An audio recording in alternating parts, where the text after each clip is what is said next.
Just come on in. Just come on in. Just come on in. Just come on in, fellas. First off, I want to say all you guys who want to join the show, that link that you see that I got pinned to the top, that's how you join the show. If you got a question you want to ask me. I got to go early today, guys, because I got 2 Skype consultations tonight. I prefer doing those earlier in the day, but I couldn't do them today because I prefer doing the live stream later, but I can't today because I got the consultations, right? And so I can only go for like 2 hours a night, guys, because I got the 2 consultations tonight. So I might as well just go and start now. Hey, if y'all guys don't know, this guy here is a legend. Praven, that dude there is a freaking legend. Y'all make sure y'all put some respect on his name. Shout out to my man, AMS #1 student. My man Mike is in the building. Michael is in the freaking building. Okay, guys. So at the end of the show, guys, appreciate the super chat, Mike. Yeah. In the comments at the end of the show, guys, make sure you write whatever y'all want me to talk about in the live stream next week, all right, in the comments. But I had a loyal patron supporter that asked me this question a few weeks ago, and I'm just not getting around to it. He wanted to know which was worse, the placeholder guy or the rebound guy. Okay, so let's discuss what is the rebound guy. The rebound guy is the first guy a woman meet after a breakup, right? That's the first guy. Now, I ain't say the second, I ain't say the third, I ain't say the fourth. The very first guy she meets after a breakup, that's the rebound guy. Who is the placeholder guy? The placeholder guy is the guy that when a woman is in between, like she's dating, but she don't have the guy she want, so you're better than nothing. I think all of us guys done had like a 7 before, right? Like a 7, 7.5. You like, she ain't all that hot, but she's something to do till I get what I want, right? We all did. And for you lying sons of guns, sons of bitches, you know, I was gonna try not to say sons of bitches, but goddamn y'all, sometimes all this lying piss me the hell off. You sons of bitches gonna lie. I ain't never did it in 7 a.m. Never times. You lying piece of shit. You no good lying piece of shit. Every last one of us done dated a goddamn 7, right? So cut the crap before you come in with all that line. I ain't never dated a 7 in my life. You lying son of a bitch.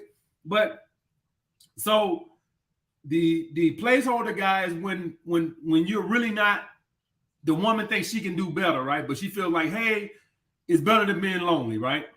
So which is worse? Well, the rebound guy is worse. Now, I'll tell you guys why. The rebound guy is the guy that the woman will be affectionate with. She will pursue you. So when a woman breaks up with a guy she really cares about, she wants to hurry up and jump right back in another relationship to take her mind off that guy. So what the woman will tend to do, guys, is she'll be very cooperative, right? She'll pursue you. She'll be affectionate. She'll do all these things because she's trying to do anything to take that pain away. So she is trying to replace that dude in her heart. So she'll come on very strong, right? She'll be nice, feminine, affectionate, everything. You'll be a priority, everything, right? Because she's trying to replace that relationship. The placeholder guy gets none of that. So the placeholder guy, he's not a priority. She's not going to be that affectionate because she's not really that attracted to you, or whatever the reason is, or maybe you don't make enough money, but you're just something to do. You're just something to occupy some time. So she's not going to be that affectionate. So let me tell you why the rebound guy is worse. The rebound guy will have a tendency to fall in love or start to catch feelings because of the way she's presenting herself, affectionate and feminine. That will cause you to catch feelings. The placeholder guy, he won't catch feelings because the way the woman is coming towards him, not being affectionate, not being that cooperative, not making you a priority. Why would you fall in love with somebody who's treating you like that? right? She's not that affectionate with you. She's kind of distant from you. The rebound guy, he will catch feelings because this woman is going to be coming on very strong.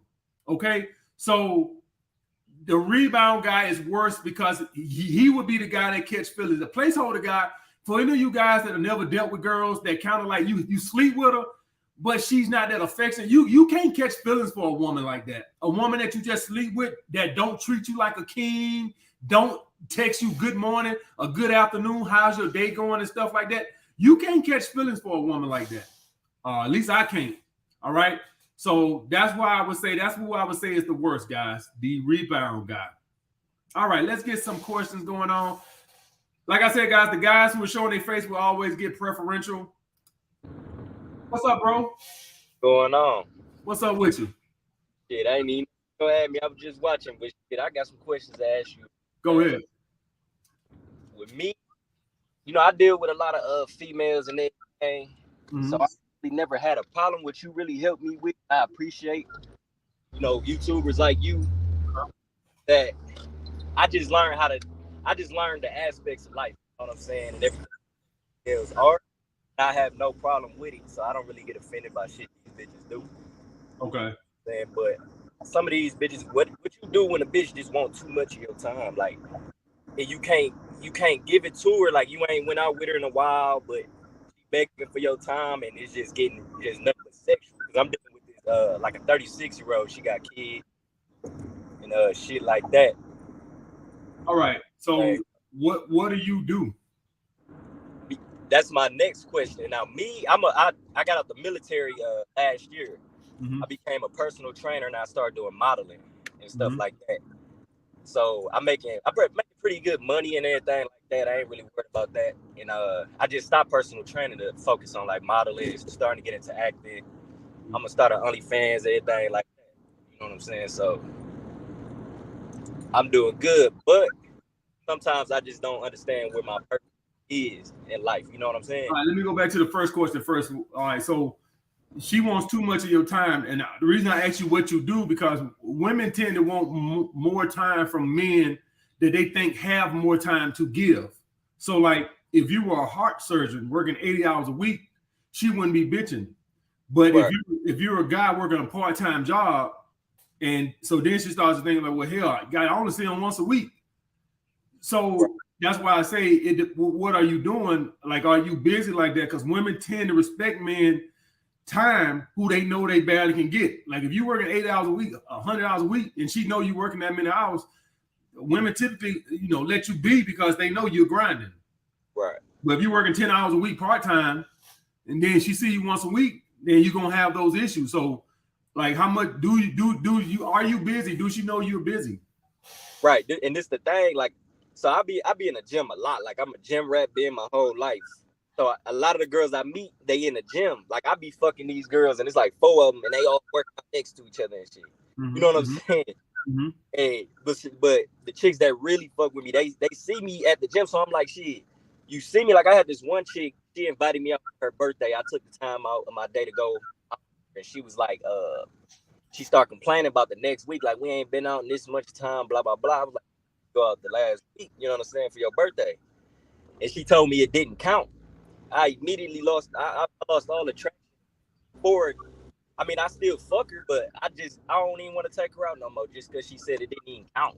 You get what I'm saying? Right. Like that, because I feel like shit. You see me at the gym, I'll speak to you or whatever. I won't give him too much time because I'll be working or I'm working out. You know what I'm saying? But I just thought that was just some bullshit. You understand? Like you ain't about to tell me how much you see these girls. How often do you see these girls?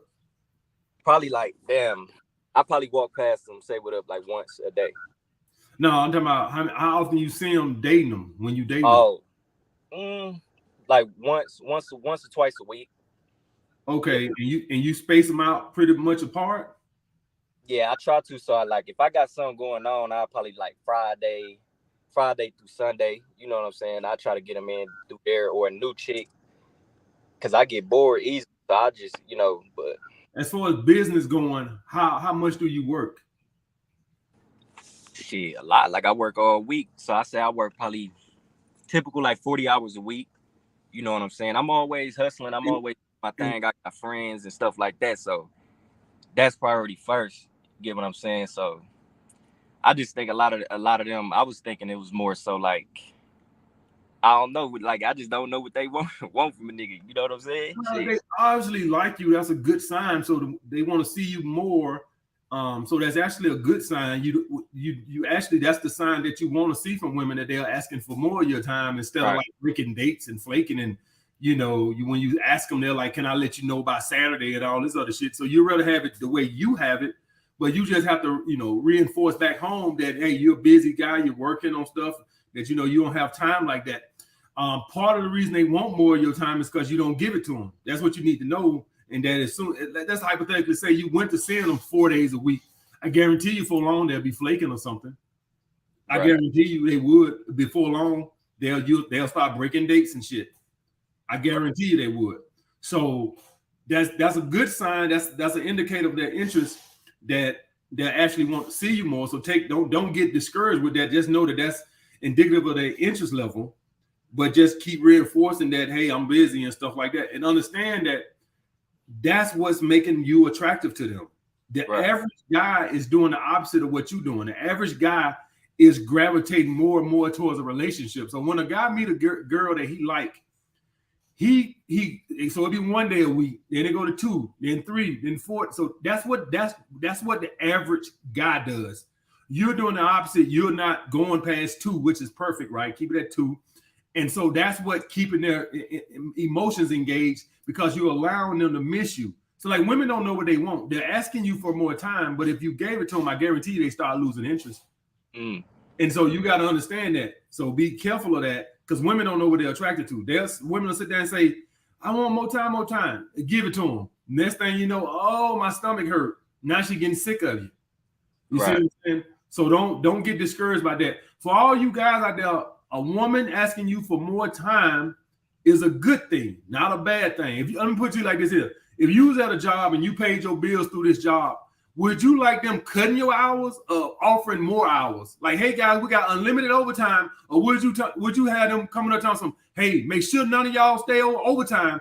Y'all ever go to them jobs where they like, don't do no overtime unless the manager signed for it? I would rather have a job that's offering the overtime than the job that's like, make sure you clock out on time and all that other shit, right? I've worked jobs like that back in the day where they didn't want you to work no overtime unless the manager signed off on it. So that's the same way it is with women. You want the woman that's begging for time, not the woman that's flaking and all that other shit. Right. Because I deal with a lot of females. Like I meet them, and some of them be like, and I think I asked this question your last live. They don't want to give out their number. They want to give out social media or all this shit. I assume that's like they don't want to fuck with you. You get what I'm saying? Right. So like, hold on 1 second. So my brother Soulmonger, shout out Soulmonger. That's y'all guys gonna have to evolve to the new times. So the new times is social media and dating apps now have phone number. You can call them, FaceTime them on the apps. So that's where we're at now. This is a different day. So it was once upon a time. It was once upon a time that for 3-4 years ago, girl, before Instagram had all these calling features on there. Well, 4 years ago, 5 years ago, girls say, hey, in my Instagram, they didn't have those calling features and FaceTime features on there then. So she was probably full of shit, wanted you to be a fan. But now with Instagram having the phone feature, I actually think it's a good thing for us too, particularly if you got a decent looking social media profile.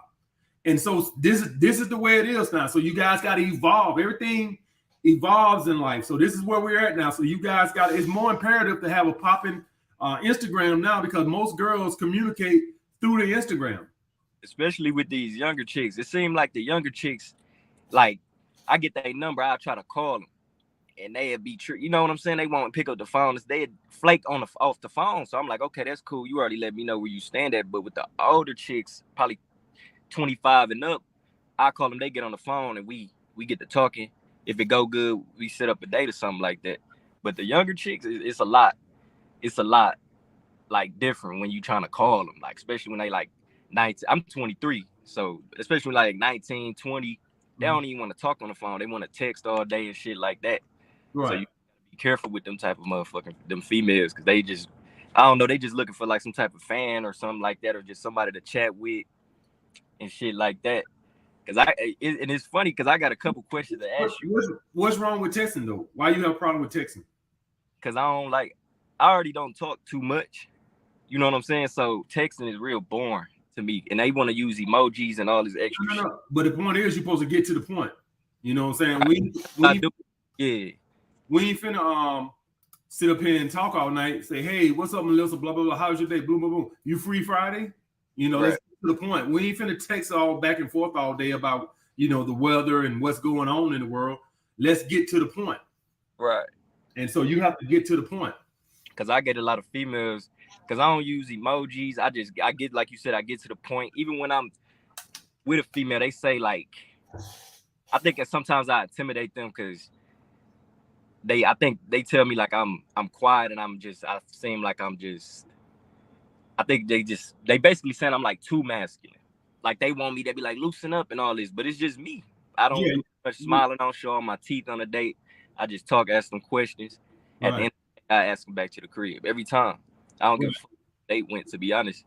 But I always got that problem where they just, I don't know, especially with younger women, it's like they get intimidated by my presence because I'm built. You know what I'm saying? What I'm saying? Right. I'm not tall, but I'm built. Right. And I like to make eye contact. You know what I'm saying? So, but the older chicks, they definitely, it's a little different. They don't really get that intimidated by it or something. I don't know. But I do have like I wouldn't say hard time because I think that's what gives me the pussy. You know what I'm saying?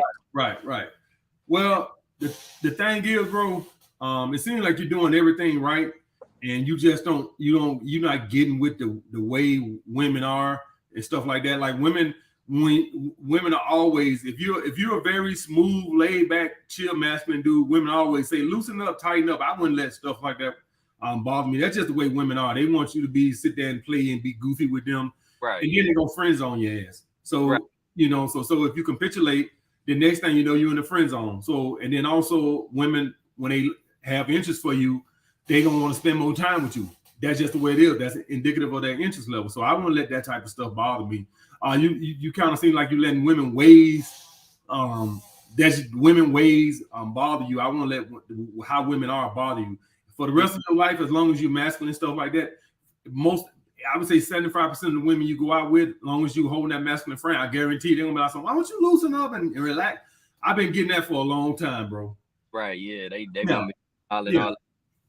They always say that. Whenever you ain't sitting up being a dancing monkey, they always, why are you so serious? I got a video on YouTube talking about that. Why are you so serious? Right. That's how they are. That's how they are when they see you, because they feel uncomfortable trolling a masculine man. So as soon as they get you to loosen up, then they want to go start doing all that stupid ass testing and shit. So how far you think like the body game? I've been seeing this on YouTube a little bit, because like you really only watch you and maybe MJ Get Right on YouTube. I don't really watch too many motherfuckers, because motherfuckers really just, I don't know, they ain't right. But how far you think the body game gets you? Like, what's your opinion on that? I think Ron Wills originated that body game shit. That's who I seen. Yup. Yeah, him. Ron Wills is one that I think talks the body game. So that basically goes to the self-improvement and shit like that, man. So yes, women a nice muscular body helps you be attractive. Guys have this perception that women are just, they all personality, looks don't matter. That's bullshit. Women like to be turned on and stuff like that too. Now, obviously, when they get older, they start to put more emphasis on your financial stability than how you look. But nonetheless, it's still there. I was just watching last night Steve Harvey when he interviewed Cynthia off of the Real Housewives of Atlanta. I watched it on YouTube. And one thing she was talking about, this before she got with her husband now, Mike, she was talking about, she had Steve Harvey asked her what kind of guy she wanted. She said, I want a man that looks good, work out, and because I take care of myself, he got to take care of himself. You know what I'm saying? So it matters, bro. It matters a lot. Is he gonna do everything for you? Absolutely not. Is it gonna do this? This how it works, bro. Looks and money will only get your foot in the door. your mouthpiece, game, charisma, personality, all that type of stuff is what seals the deal. But if you drive a Lamborghini and you dress nice, okay, that'll get you the phone number. Right. If you ripped up and you look good and woman find you attractive, what if you corny? What if you lame? So here you is. What if you just dumb? What if you just a complete airhead? You ripped all up, Jack, but you can't hold a conversation. So the point what I'm trying to say is looks and money only would get your foot in the door. It would only get you the phone number. I see that a lot. It seems like I'm seeing a lot of dudes in the gym.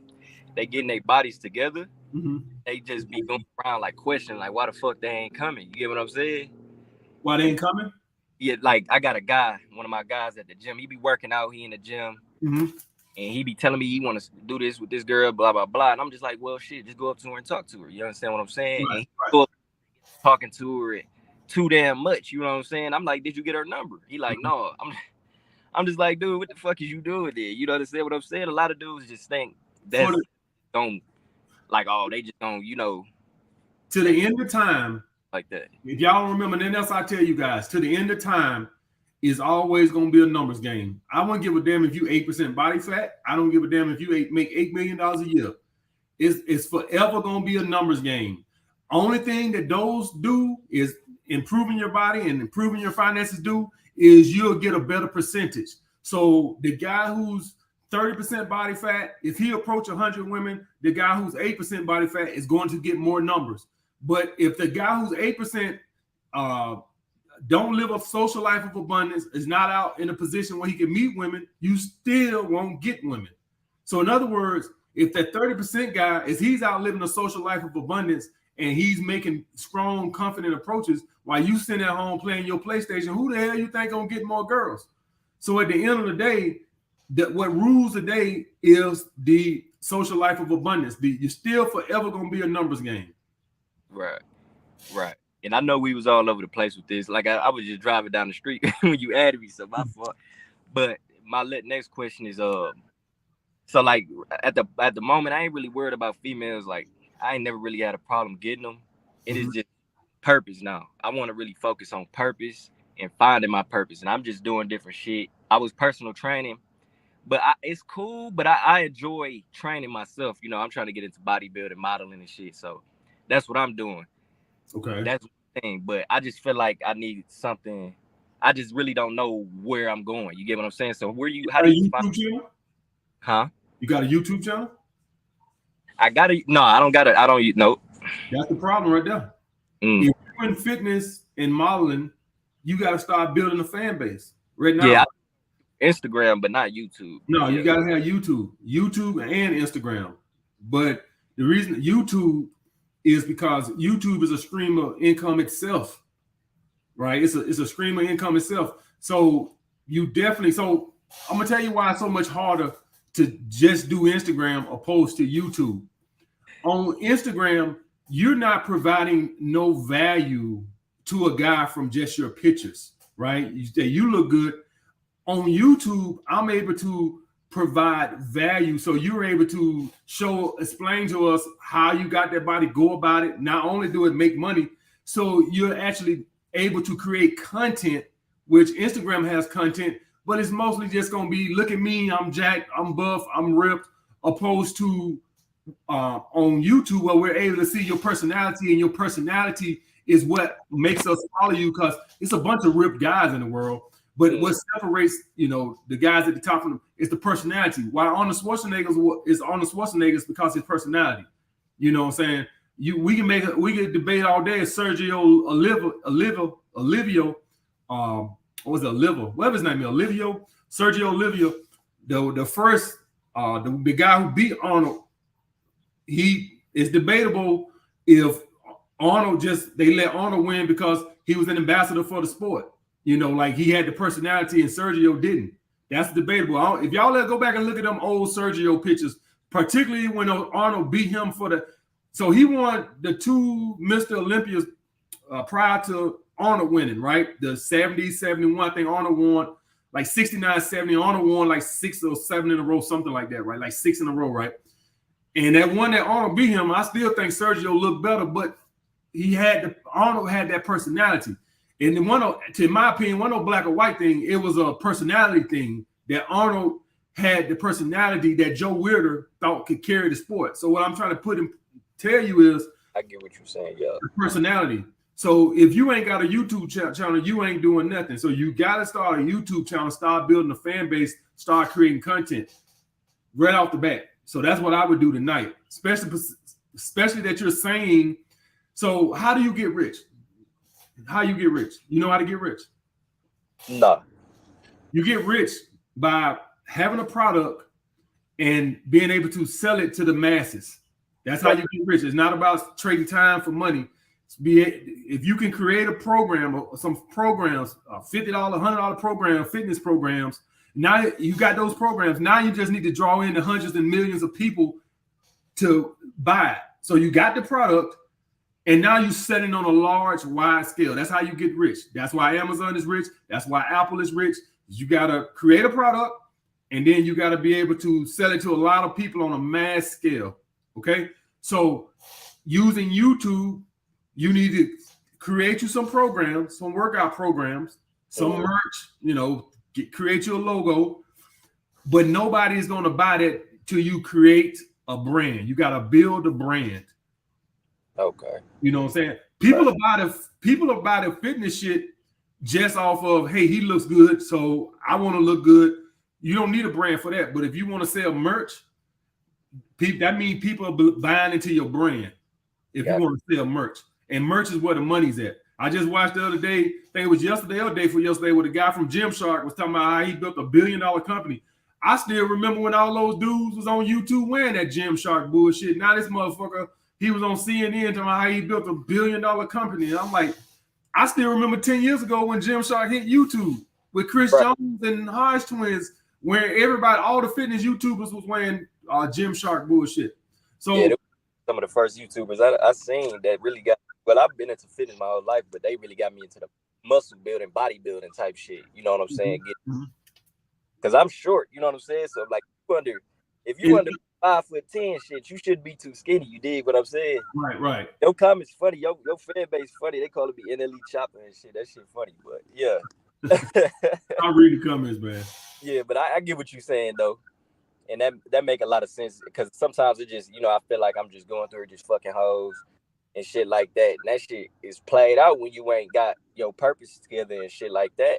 And you really pushing towards it. You can just be fucking bitches, but you ain't gonna fuck the quality of bitches that you want. You get what I'm saying? Right. And I know that much. It's just sometimes I just get lost on like, where the fuck I'm about to go with this. You know what I'm saying? What I need to do. You get what I'm saying? So right. Yeah. That's where I'm gonna start at. I appreciate that. No problem, bro. Be good. Yeah. All right, let me see. All right, appreciate the super chat, brother. Ricky DJ, appreciate that super chat. I'm most effective in the dating stage. I don't want to be a boyfriend again, but appreciate companionship. Do I tell them I'm still dating others? If it comes up, brother. If it comes up. If it don't come up, then don't you bring it up. But if it comes up, yeah. Never had. Thanks for breaking bread with strategy and perspective. Because of you, I can learn from your mistakes and experiences, advances the stepping up process. Appreciate it, bro. Appreciate the super chat. My guy, knowledge and relationship. Appreciate the super chat, brother. What are the traits of a manipulative woman? I used to date a girl that would lie about everything from body count to everything else. What should I look out for to avoid them? First thing, what the hell are you? Why is you asking a woman about her body count? What concern of that is yours? So first of all, off the bat, guys, is we don't ask women their body count.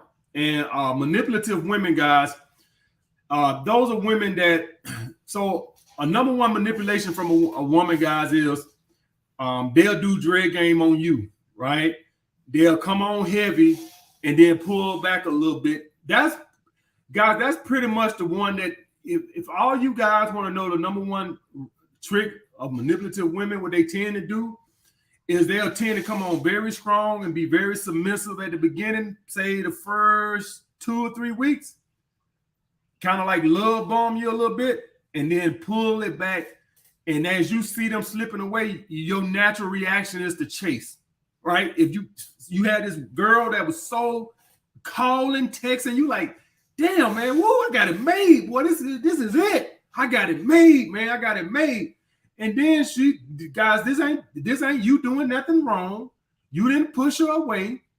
She'll start to gravitate slowly, pull away from you. Not that you did anything wrong or you text her too much or nothing like that. It's just that was her game and her strategy to get you to chase. So now she has the power in the relationship. Because when you're chasing, now she has the power. If y'all guys want to honestly know, that's probably the most manipulating thing I done seen from women, particularly in my 20s. Obviously, I got older and I realized what was going on. But what I would notice is in my 20s, women will pour it on heavy. They'll text, call, good morning, and then they stop it. And guys will say, well, maybe you did. You ain't did nothing. That's what we call game.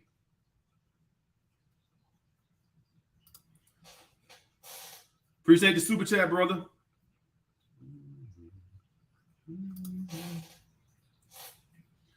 How can I get a good diet as a vegetarian? So I get them mixed up. Vegans are the ones that can't do dairy products or nothing, right? I think vegans are the ones who can't even do dairy products. Vegetarians can do dairy products. So you're gonna have to eat a lot of beans, bro, to get your protein source in. So obviously you ain't worried about eating too much from vegetables, but you need to make sure you're getting your proteins in. And so you need to make I'm trying to remember. I think the vegetarians also can eat eggs, if I'm not mistaken, or is that Presbyterians? I get them mixed up because I ain't finna go vegan, so it ain't like I sat around and studied the shit. But I think the Presbyterians can eat eggs. But anyway, bro, the main thing you want to do is make sure you're getting your protein in, and that's gonna be through your beans, red beans, kidney beans. And make sure you're eating them with rice to make them a complete protein. That's the hardest thing about when you're vegetarian and vegan is getting complete proteins, because you eat proteins, but they're not complete. So you need to mix the beans, because the beans got protein in it and the rice got a different type of protein in it. And that way you get a complete protein. All right, bro? So everything else is macros. The same macros that go for everything else, right? The proteins, fats, and calories in, calories out. You just need it's harder to hit your protein needs being a vegetarian. So the way you're gonna do it is with beans and rice. So you know, with mid six-figure salary and cool life, had a 6-girl rotation recently, dropped them for 1 girl to simplify my life. Now I'm getting cold feet as things are getting more serious. Live with your decision, bro. All right, you decide to go purple pill. All right, live with your decision. I don't have nothing against purple pill guys and all that. If that's the route you want to go, but don't give me that I'm getting cold feet. No, keep that same energy, playboy. Keep that same energy. Had a rotation, got a girl, I would go purple pill for. Traditional, submissive. She let me take her virginity, but she lives 2 hours away. How do I make it work? That ain't that bad, bro. I had a girl when I was in New York. I had a girl who stayed in when I was in Brooklyn, and she was in Sicklerville, New Jersey. That was about 2 hours away. So we just alternated weekends going to see each other.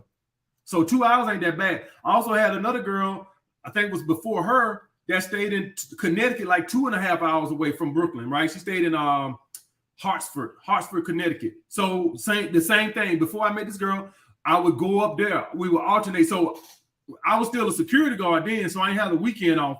So I had, Sunday and Monday off. And so I would just go up there to see her. And when she came to see me, she would come on Saturday and leave on Monday, even though I had to go to work Saturday night at the club. So that's not a big issue right there. If it's 2 hours away, y'all just alternate going seeing each other weekends. If you're a guy on your purpose, you Monday through Friday should be off limits any goddamn way, to be quite honest with you. So she come down Friday and leave on Sunday, and then vice versa. Or if y'all got different off days than that, then only off days. But a 2 hour commute that ain't shit, man.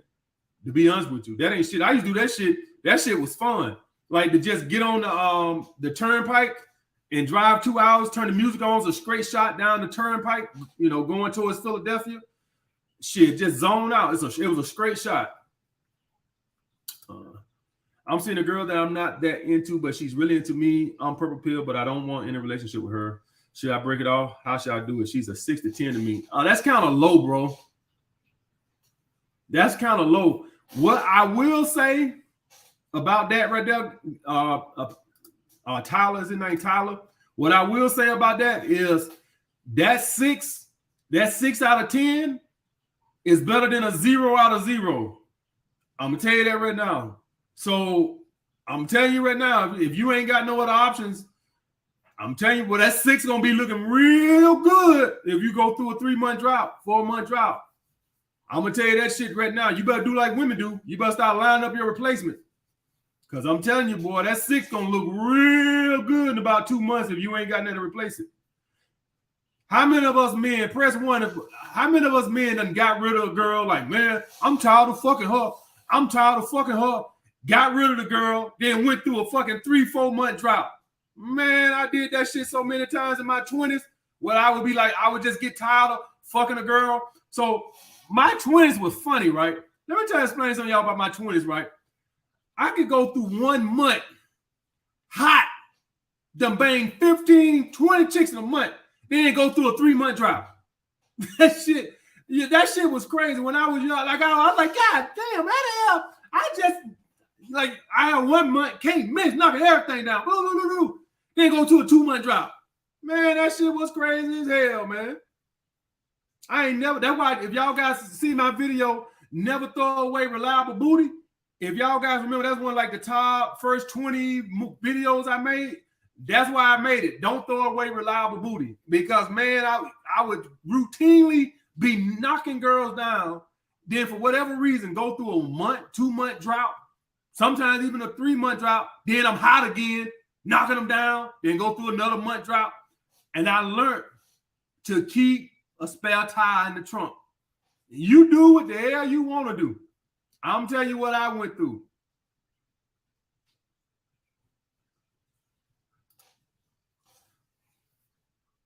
And thoughts on a date to trapeze and love for a first day hookup. So me and my main chick, we was actually gonna go to trapeze. That's like a where y'all can have threesomes and shit like that. But then I thought like, hey, I'm alpha male strategist. I can't go in no goddamn trapeze and if I was a regular person, trapeze is like a spot where y'all can pick up other chicks or people who in the swinging and shit like that. I'm not into swinging. I'm more in polygamy, like old dude said. So if you're into polygamy, you're supposed to go like trapeze and pick up. That's what people who are into that polygamous lifestyle. And I was like, man, but I can't do it. But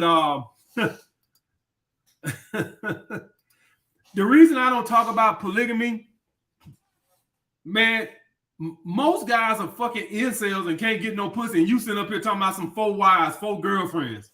That's why I don't talk about it. It's not realistically for something the average guy can even obtain. Guys are like, man, can you get me one bitch? And you sit up here talking this polygamy bullshit, and I ain't had no pussy in 6 months. And here your ass here talking about how to maintain a 3-girl polygamous relationship. That's why I don't talk about it, right? Because the average guy, that ain't something realistic that every guy can relate to.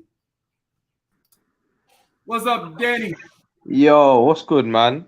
What's I didn't even expect you to pick me, man, on this thing. But yeah, how's life, bro? It's going good, bro. How about yourself? Yeah, man, I'm calling all the way from London, my G. Oh, you I've been living good watching you over for there? a minute, man. I've been watching you for a minute, bro. And it's just like, I just want to thank you because obviously you're opening a lot of eyes and awakening people and shit with your mentality and stuff. And you're saying things that like men are afraid to like actually say, but they're thinking in their head a lot of the time. But I got so many things I can ask you and about, but I don't want to hold you too long. No, go ahead. Go ahead. But yeah, I just had I guess I'll ask this question. I'm naturally like, I feel like I'm naturally red pill. Like, I'm just naturally red pill. However, it's like I'm sort of I'm a bit curious if I am sort of portraying too much of a dancing monkey type of vibe sometimes with women. Okay. I'm an entertainer, right? And Mhm. sometimes I'm in two minds whether to like, you know, really put across my personality. I'm naturally like an entertainer. Do you know what I mean? And you know, I like to tell jokes and stuff like that and have jokes and stuff. Mhm. But sometimes I'm just feeling like, is it a detriment? Do you know what I mean? Right. It is a detriment. It's a time and a place for everything. You know Yeah. what I'm saying? So if you look at my videos and you see how animated I am, that's because I'm trying to entertain. I'm trying to keep people engaged to watch the videos, you know. But if you notice on the live stream, it's a lot more toned down. But when I do the 20, 30-minute videos, I'm a lot more animated. The point being is a time and a place for everything. You see what I'm saying? Yeah. So you got to say to yourself, okay, is this giving me the desired effect that I want being a comedian with these women? Is it giving me the respect that I want? Do I find women testing me more when I'm doing like that? You see what I'm saying? And so the point being is we got to do what's getting us the best results and not by what we want to do. And I can sit here and tell you as a natural comedian myself that I would talk myself out of the booty when I was young. I would have girls, man, who were crazy about me. And I would talk, they would just stop liking me because of the maturity. Because you got to understand that it goes to a maturity thing of when you're with a woman and you're joking and stuff like that. I literally, when I was in my teenager years, when I was a dancing monkey, I literally could see the interest level seep out of women when I was a dancing monkey. I could literally just look at them and just see that they just lose attraction. And so that's why I sit here and I tell you, if it got results, I would have stuck with it, but I saw it. So then I looked around and I saw, well, who are the guys in this is in middle school? Like I'm figuring this out. This ain't something I figured out in my 20s and 30s. I figured this shit out in middle school. I said, well, who are the guys that are the women are gravitating to? Like this in like I'm in the 8th and 9th grade, and I started nosing. It was the more laid back, mature, cool, mature frame guys over the talkative. It was always the guy who's like chill, cool, quiet, off to himself. And then I started to realize, I started to put two and two together that it's more mature. And so when a woman deals with a guy like that and she wants to be promiscuous and have promiscuous sex, who is more likely to let this out? This big mouth, talkative guy or this cool, laid back guy who's off to himself, who acts mature? So then you say, well, why do they care? I tell you why they care. Because a woman has to protect her reputation at all costs. So to you, it don't matter. But if she, listen, you can have one woman who sleeps with half the town of alpha males and nobody knows, opposed to this one woman who went on here and slept with one dude that's got a big fucking mouth and now she's the town slut. That's how important it is for a woman to sleep with guys that carry that mature frame. Because do you know what it is, AMS? Yeah, it's like when I'm with a woman, right? Mm-hmm. Then it naturally puts me in that state of like calmness and maturity and stuff like that. Like I'm naturally, it's like I don't change for women, but it's like that side comes out of me when I'm around women. But it's like what about the whole Instagram stuff as well then? Because like is Instagram a detriment as well? Like should I, because I've got like funny video like skits on Instagram and stuff like that, right? Mm-hmm. Would that potentially like turn women off as well, or Same what? thing. That ain't the same thing as in the frame with a woman of seduction, opposed to something you're doing as a content creator, as an influencer. That's not going to be looked at as the same, because most people understand. All right, so like I'm a big fan of the Hodge twins and CT Fletcher and stuff like that. Do you think CT Fletcher off camera runs around telling some it's still your so you know, like people turn up for the camera because they're trying to entertain, right? You think Khalid Muscle, the way he acts on camera, when he's off camera, he's running around acting and carrying on the way you think Mr. Organic walks around and carry on the way he carries on camera and stuff, acting like all that stuff. So, no, he's entertaining. So most people grasp that when you're on camera, you're entertaining because that's part of the job, that you have to hold people attention span. So no woman's gonna hold something against you because how you make content influence, as long as you ain't saying nothing stupid like, I support Donald Trump. Most women are not Republican. So like long as you, at least not minority women, but you in England, but you get what I'm saying. Like long as you ain't on there doing something like that. Like if I go on Hinge or Tinder right now, most of the girls' caption gonna be like, particularly when Donald Trump was in office, don't hit me if you support 45 and all that other shit, right? So like long as you ain't doing no shit like that, you should be good. Okay. Yeah, it's like, I don't know, man, because sometimes I feel like I'm potentially missing out on a lot of women, like just because of how I am. I mean, I've had a lot of success with women, but I feel like I could maybe potentially get a lot more if I, Let's say I was making videos where I was not over the top calling women bitches and hoes, and I was on there sounding more proper, sounding more, like talking about relationships and love versus me talking about red pill and all this other shit. Which one do you think would be more attractive to women? Obviously the latter, right? I don't give a damn. This is wait, hold on. You're saying women won't like the whole red pill rhetoric, or right? Like if my content was more PG and more relationship orientated, then more women. I could show women my channel. Like if I was on here talking about how to find a wife, how to keep a wife happy, this, that, and other, women would love me, right? If I was on here talking about that type of stuff, how to grow love and all that. My content, women hate my content. The point what I'm trying to say is I don't give a damn, because at the end of the day, this is what I do for a living. So I could care less about that shit.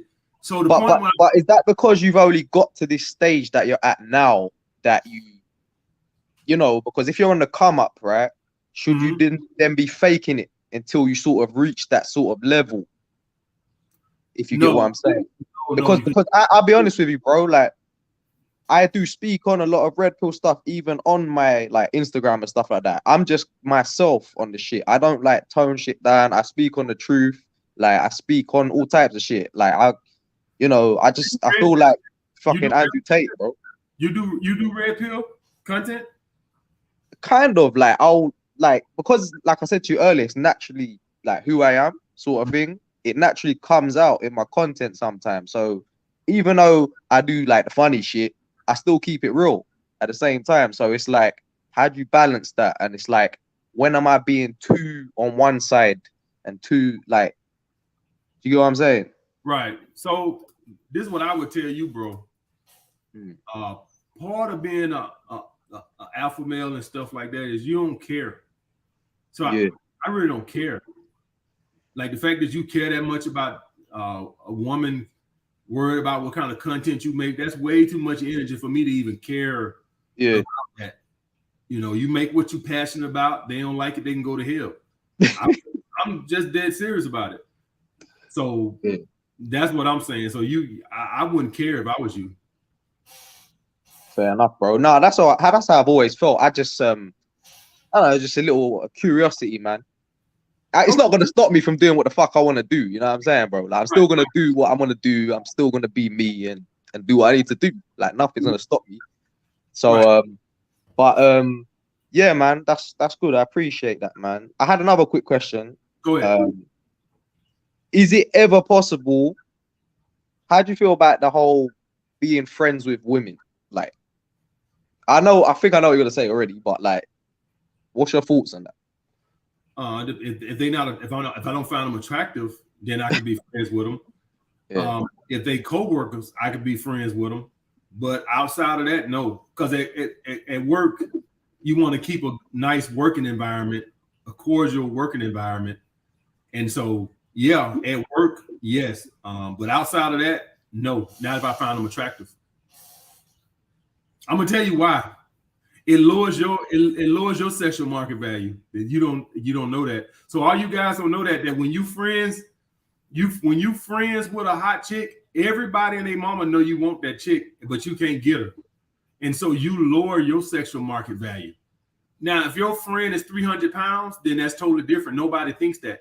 But if you got a smoking hot 9 or 10 homegirl and people see you with her and everybody know you're in the friend, everybody knows you want that chick and everybody know you can't have her. And it makes you look pathetic.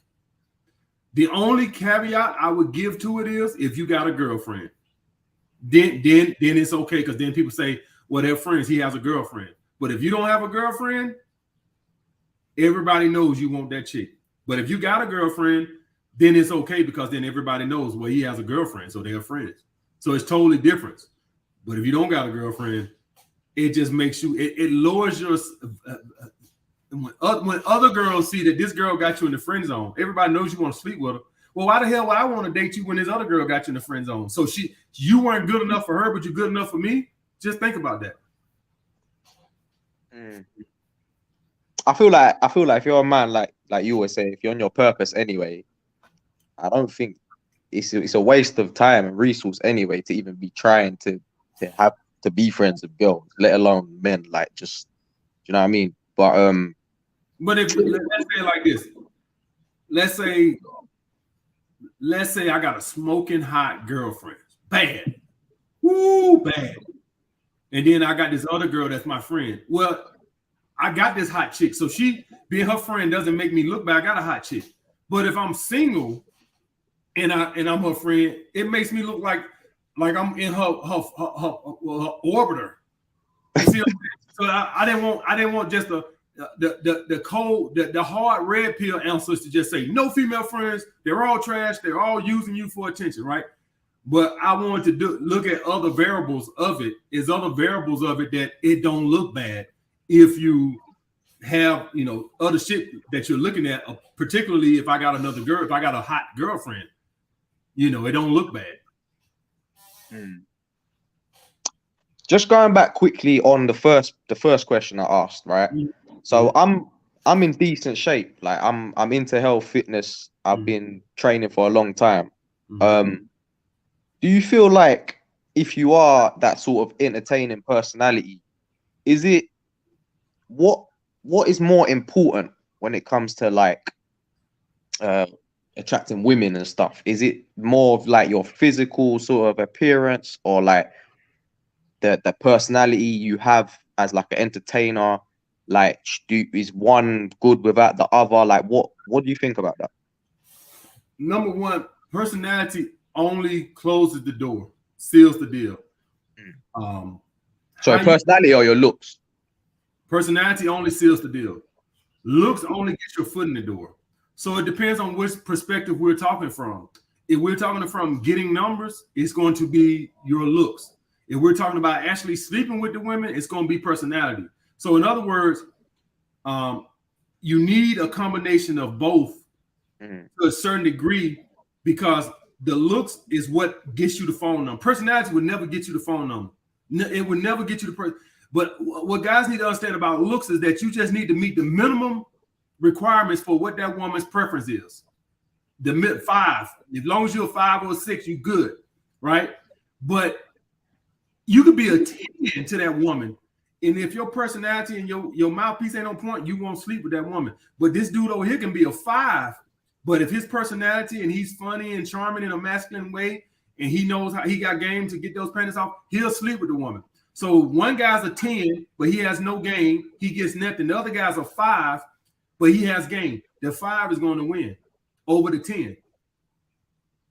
Now, if the 10 just plays the strong silent type, then he'll win. But if he's corny and he's lame, he'll talk his way right out of it. So if you got a 10 that just know how to just don't say much and just chill out and relax and just hold a masculine frame and speak very little, he'll be good. But if he goes to being lame and corny and trying to be funny, he gonna talk his way right out of it. So that's the way that works, guys. Looks, you have to have the looks. A 400-pound guy with all the game in the world won't sleep with shit. And a good-looking guy who's corny as hell won't sleep with shit. You need a combination of the both. But with looks, you just need to meet the minimum.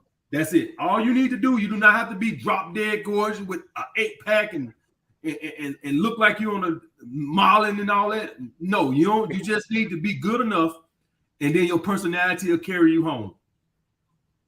And you need to have some game. And what I mean, personality is your charisma, but you need to have some game. In other words, you need to have some game as in how to get a woman to chase you, to pursue you, and how not to turn her off. Because that's game. That's a strategy. You need to know that. Because you can have a good personality, right? You can have a good personality, but when I was in the basement, my game, the techniques that you use to elevate a woman's interest were a little off, a little shaky. So when I ran into a woman who had game, I would fuck it up until I learned game.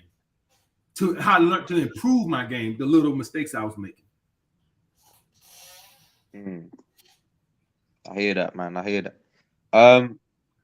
One more before I go. How you get a woman to pursue you? How you get a woman to pursue you? How do I get a woman to pursue me? Yes. Bro, to be fair, like I just be myself, bro. Like, I mean, like I said, I'm in good shape. Like, so, and I only really go for women that have high interest in me. Like, I don't like attempt to try and convince women like to look at me or like, you know what I'm saying? Mm-hmm. When I get the eye from a woman, I'll go over chat to her. Like, I don't. Yeah. All right. So what's your process? You meet a woman, you get a number. What do you do? Get a number. We talk. Ask her on a date. This is what I'm talking about. This is what I mean. We all could sleep with women that are just crazy high interest. That don't take the game. Just be quiet and it'll happen. But what about the women that are on the fence? What about the women that's bro? I don't even fuck with them. Like, if you ain't got high interest in me, I don't even care. Like, I don't fuck with you. I ain't got time. I ain't got time to be trying to convince women and trying to like do like, bro, like what? Well, hold on one second. So if a woman see you as a 5 and just don't see you as a 10, you just like fuck it. No, not a 10. I wouldn't say 10. Like, if she sees me at least like, I don't know, like 7 upwards, then cool. I'm gonna be honest with you. I'm to the point in my life that the easy women, like I have sex with them, but I kind of like the challenge of a woman that's I don't talk about a woman that's flaking and all that shit. I'm talking about a woman that's not so easy. I guess because what's the word I'm looking for? What's the word? How I want to put this? Like, I'm not talking about a woman that won't like a challenge. Like like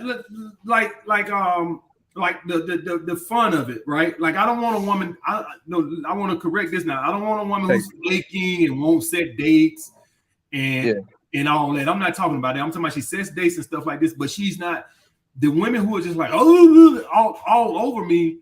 That I've been dealing with that all my life. Like, that's kind of boring to me now. I kind of like the women who are more like that. I actually have to raise their interest a little bit. I'm not talking about a woman that you got to get what I'm saying. I'm talking about a woman that's like see me as like a 6 or a 7, opposed to a woman that sees me as a 10. Like, that kind of turns me on, that I have to put my game on, opposed to the woman who I don't got to do nothing. She ready to fuck on the first night. Like, I hear that. I hear that, and I think it definitely like makes you more like it sharpens your toolbox a bit, like in terms of like, you know, like if I turn a game on, the video game on, I can put it on easy mode and just run through it, right? I beat the game. Motherfuckers on easy. It's on easy mode, opposed to put it on a challenging mode and it take me fucking a whole year to beat it. You know what I'm saying? Like, it's like, do I put it on easy mode and say, yeah, beat the game? That's on easy mode. Or would you like more of a challenge and competitor? I remember when I was in middle school, the coach would say we would play basketball at PE, right? And so all the good guys who could play good, they'd be over here, and all the scrub guys would be over there. And I remember the coach said, now make sure you go to the side that's challenging to you. In other words, if you know you somebody that shouldn't be over there on that side playing against the East boys, take your ass over here and play against the guys who can play, And so that's all I'm saying. So like, don't get me wrong, I take the easy ones, but what I'm saying, I don't really get as much joy. But I just question whether the woman is really that much interested in me then. Like, do you get what I mean? Well, like, is she really that interested in me then? Because from my personal experience, like, it's very clear when a woman is really interested in you and when she's not. And if it's half-hearted, then I ain't really got time for that, bro. Like, but I hear you. But see, when you done slept with men as women as me, man, I have probably slept with over 1,000 women. I have no fucking idea. It's up there. The number is up there. So just sleeping with women is not that challenging no more, right? It's not that challenging to just sleep with women. It's like, and I want to make sure y'all guys understand what I'm saying. I'm not talking about some woman who won't set dates, some woman who I text and she texts back 3 days later. I'm like, hey, I'm not talking about that shit. I'm talking about the woman who I can't sleep with on the first night. I'm talking about that she'll go out on me. Yeah, I get you. Yeah. But I gotta build her interest by the third or fourth date to sleep with her. I like that challenge more than the woman who's just all over me at the club, and that don't frivolous sex at this point. Now I'm older, I'll be 43 in November, so I'm older. So that probably got something. Maybe I ain't think that way when I was 22. I take the easy ones, but I'm at the age down where I like the challenge because just sleeping with women is easy, right? That's just easy. That if I went to the club this weekend and I approached 10 women on Friday, 10 women on Saturday, and 10 women on Sunday, I'll bang 5 women next week. That's nothing. You see what I'm saying? So just sleeping with a bunch of women at this point in my life just don't mean nothing to me. So the point what I'm saying is I actually get more satisfaction out of the girl that I actually had to work a little bit more. Not the girl that's flaking and all that. We'll see and all that. I ain't talking about that. I'm talking about the woman who isn't jumping in my bed with me on the first night. And that's I feel that I sense that as well. Like I feel the same way. But it's when you get the certain level of interest and the certain signs for you to actually pursue that. Yeah, man, I hear you, bro. I think when I'm your age, my mindset will be a bit different in that regard. Don't get me wrong. I want to make this abundantly clear. I ain't throwing away no easy ones. I know you. You're still fucking them holding asleep, man. I ain't throwing away. No mistake. Like LMS ain't fucking no girl. Now you crazy as hell. These balls gagging full of fat, baby. I appreciate it. Hey, no booty left behind, baby. I'm taking it all. But that's how. Dog. But the point. Okay, let me get back to the point where I was trying to talk with you on that. Is that what I'm talking to you on is, that you've been watching. If you're watching in my latest videos, I always talk about maximizing our ass intake. You're not maximizing your ass intake. You're only sleeping with women who is easy. That's not maximizing our ass intake. We gotta, the ones that are on the fence, you gotta have game to get those. You're not, listen, the girls that I lost out back in my day, my game wasn't on point. So yes, if my game wasn't on point and the girl was just thought I was the hottest thing in the world, then okay. But the women that was on the fence, I didn't have the game to bring it home. So you're not maximizing your ass intake because you're like, well, if she ain't, so basically you're like, if I gotta have game for it, then that's too much work. Like, no. So the point what I'm trying to say to you is, how do you make a woman chase you? Well, this is how you make a woman chase you, because I want y'all to understand this, because a lot of you guys don't know how to make a woman pursue you. You make a woman pursue you, you take her on a date, then when you reach out to her, don't set a date. You call her after the date, but don't set a date. If you call her after the date and you set a date, she has no reason to pursue. So by you calling or initiating contact after the date, but you're not going to set a date. She'll get a date when she initiate contact with you first. So in other words, when you just reach out to a woman, When you just reach out to a woman to set a date, she has no reason to pursue you. But when you reach out to a woman, you text her after the date. I'm talking about after the date. After the date, you text her. Hey, how your day going? Blah, blah, blah. You 3-4 texts. Okay, enjoy the rest of your day. You didn't ask her for a date. You just reached out to let her know that, hey, you know, I had fun last night, whatever, blah, blah, blah, whatever. I had fun Monday, Tuesday, whatever. And now, if she wants to hear from you again, she has to contact you first as you contacted her. And this trains the woman. A lot of guys make the mistake of they reach out to a woman and they always set the date. Well, the woman has no reason to initiate contact with you first because you always reach out to set the date. So you reach out, but you just making small talk. And you get off the phone, or if you call her or you text her, whatever. Now, she either contacts you first again, or she will never hear from you again. So you're training her that you're going to initiate contact. You're going to initiate contact, or we won't talk. That's how you get a woman to trace. And that's also what this is the point where I was trying to go to. This is also how you raise a woman's interest. Because listen what you did. I want you to go to the psychology of a woman. You went on a date with her. Say you went on a date with her Wednesday, right? You should never go on a date with a woman unless your purpose is so busy that that's the only time you have. But if you have time, it's always better to go on a date Monday through Thursday, say Friday, Saturday, and Sunday. That's the day you can go get the most leads. All right.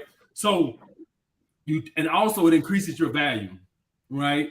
Nothing else looks. If this all you got, then it's all you got. If you're working 8 hours a week and Saturday and Sunday is all you got, then that's all you got. But if you got time through the week, which one you think makes you look more attractive to a woman?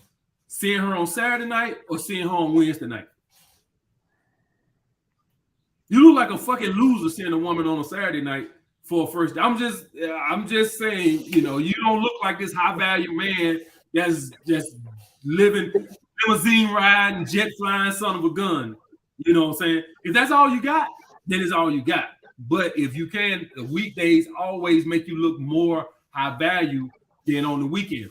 So you took her out on Wednesday, you text her on Friday, whatever. You don't ask her out. You text her on Friday, hey, how your day going? Blah, blah, blah. Well, I enjoyed our date on Wednesday, blah, blah, blah. Enjoy the rest of your day. Have fun this weekend or whatever. Boom. When will she see you again? When she comes. Now, the woman is sitting there thinking, damn, he initiated contact to me. Now you're making her initiate contact to you by you making her put that effort in. See, y'all guys now she has to invest effort. And that's how you build a woman's interest, because now she has to participate. When you guys reach out and initiate contact all the time, the woman has not have to invest nothing. Because you understand this, that when you reach out to initiate contact, you're being vulnerable at that moment, right? Because you're initiating contact, right? When you initiate contact, you're always being vulnerable because you're showing what? Interest. So when the woman does it to you, she's putting herself in a vulnerable position just like you did because she's showing interest. When you initiate, when you text somebody first, you don't have to show a lot of interest when you respond to somebody. But when you text somebody, good morning, how's your day going? It's a girl. That's you're showing interest. So you're being vulnerable at that moment. You're showing, hey, I like you. You were on my mind, and I initiated contact. When you make a woman do that simple act of being vulnerable, that builds her attraction. But this don't happen because a lot of men, they always reach out and they make dates. So like a lot of guys will go on a date Wednesday, then they will text the girl Friday or Saturday and say, hey, are you free Tuesday or Thursday or whatever, right? I'm not making the woman invest into nothing because I'm doing all the pursuing and she has to do nothing. So her interest level doesn't raise because she's not forced to initiate. You have to force her to initiate by reaching out, but not setting a date. You got that? So the point what I'm trying to say is any girl that's on the fence, you should be able to fuck. the girls that are bullshitting, we'll see and all that. I'm not talking about that. Fuck that bitch, right? I'm talking about the girl that's not writing you 6-page when she, you know, when a girl got high interest in you. It's like you ask one little thing, how your day going? Oh, it's going great. I had lunch, and then I went to the and then I'm going to pick them up. And he's like, you could just see the interest. Like she wrote like a 10-page, text, and you just asked her the most simple thing. I'm talking about the girl that just says, you say, hey, how your day going? She says, it's going great. How's yours? Like, that's not crazy interest. But you need to fuck her too. Because last I checked, she has a vagina too. And we need that one too. You understand? So that's the point. What I'm trying to say to you is that we maximize our ass intake. This sleazeball land. This ain't ego land where we're over here and we only banging out girls that are see us as 9s or 10. That's not maximum. You cannot graduate from Sleazeball Academy just banging girls that see you as a 9 or a 10. AMS though, I don't really give a fuck though, bro. Like, like a lot of guys want the numbers and just want to smash as many holes as possible and shit. I just want to deal with girls that are high interest, good pussy. That's it, man. I don't need to smash hella bitches, man. I just need my good. I'm gonna ask you something. How many of my videos you watch? A lot, man. A lot, bro. Why? I fuck with what you say, man. I'm just like, why? You don't need game. You don't need nothing to bang chicks that see you as a 9 or 10. You might just listen. You don't need shit. The whole point of if you watch a dating coach is to maximize your ass intake. If you saying, hey, I just want to bang girls that see me as 9s or 10, hell, what the hell are you watching for then? Nah, I think you can learn many other things as well by watching someone like you. No, not that. You offer a lot more value than just that. No, Danny, no. Oh, Danny. We only want to bang girls that see us as 9s or 10s. We don't need no game. You need game to bang women who see you as a 9 or a 10. Hell, you can slip and fall and fuck a woman who sees you as a 9 or a 10. The whole point is we watch and learn game is because those ones that slip through the cracks, we want to sew those up. If we just want to bang women who are easy, that's just like drool all over us, you don't need to watch my videos for that. That's easy. Hey, she want to fuck, she don't, she don't. The whole point of watching my videos is you want to get the ones that got away. That's what led you to my channel. So that's what I'm saying. So the point I'm saying is this whole call is a contradiction of what you're saying, because if you're watching my videos, you're trying to actually raise interest of women that got away. If we just want to sleep with women that view us as a 9 or a 10, then there's no point in watching my videos, because the women who view you as a 9 or a 10, like you just said, you just literally said, oh, a whole bunch. I guess you're watching for the entertainment factor, because the whole point of the videos is to maximize our ass intake. You know what I'm saying? Like that whole statement is a walking contradiction. I know no, because the thing is, you do offer more than that, bro. Like obviously your mindset, the value you offer men, work, the advice, working out and stuff like that. You offer a lot more, bro. Come on, let's. I'm just joking around with you, bro. But the point I'm trying to say is, you want to maximize. Ain't nobody got time to chase around a bitch that's not 7 days. Because I want to make sure guys understand that, because I don't want guys saying, oh, well, that girl who won't set a date, AMS said I should keep. No, that's not what I said. I'm talking about the girl who has moderate interest, who makes herself available, but you actually have to work for it. I'm just trying to teach you guys how to engage her emotions by making her invest. When you make a girl initiate contact with you first, you're making her invest. When you just do it all the time, when you go on a date with a girl, then you wait a couple of days and then you set another date, you're not forcing her to invest emotionally. You force a woman to invest emotionally when she has to initiate contact, because it shows her interest. That's all I'm trying to say. And a lot of guys don't grasp that as into how to get a woman to start chasing and pursuing you. Yeah, no, I get that. One more thing, AMS, yeah, real quick. Do people ever view you as a negative person? Oh, yeah. Do they perceive you as very negative? Like, for the most part, do you get a lot of that? Like a lot of people saying you're negative and stuff. I think the good outweigh the bad. I say 20%, 80%. I think my purpose talk balances that out. You know what I'm saying? Like if I didn't talk about purpose and self-improvement and all that, then probably a lot more. But I think a lot of people pretty much understand that the root of the shit I talk about is self-improvement, right? And so even though I don't speak too flattering of women, I think that most people would say over the good versus bad, I think people say he's more good than bad just because. How many, if you watch these live streams, how many guys can call on live stream, hey, I'm messing on my purpose, I owe it all to you, I lost 100 pounds. How many did that? And see, that's the thing. So nobody can deny that. Whenever you talk to somebody who on my channel, they always say, the guy who just called before you is like, I still don't know what my purpose is, And so that's the point where you'll see most guys, they really want to talk more about the purpose than the women. So I think that I've brought that value to the game. So are you going to have some people who just, I'm going to tell you why. Let me explain something to you. Why people don't like the red pill. This is the real reason. It's the truth, bro. The truth hurts, man. The truth hurts. I'm going to tell you why they don't like it, man. It's because you kill that imagination that they had, the fairy tale love that they thought they was going to get. And that's why you'll see a lot of guys who they'll love us at first, and then a month, 6 months, or a year later, they hate us. And that's because they'll feel like we ruined their love of what they thought they was going to get. So at first they'll be like, yeah, he's right. And then after about a year, they're like, I hate him. And that's because they hate that they found it, right? So that's why you see a lot of people hate the red pill, but that's okay. The truth. And this is the thing, man. Ain't nobody, what is red pill? All red pill is just letting you know. It's just letting you know about hypergamy. At the root of it, it's just, we make 1,000 videos, but at the end of the day, we just teach guys that at the end of the day, hypergamy teaches women to do what's in their best interest.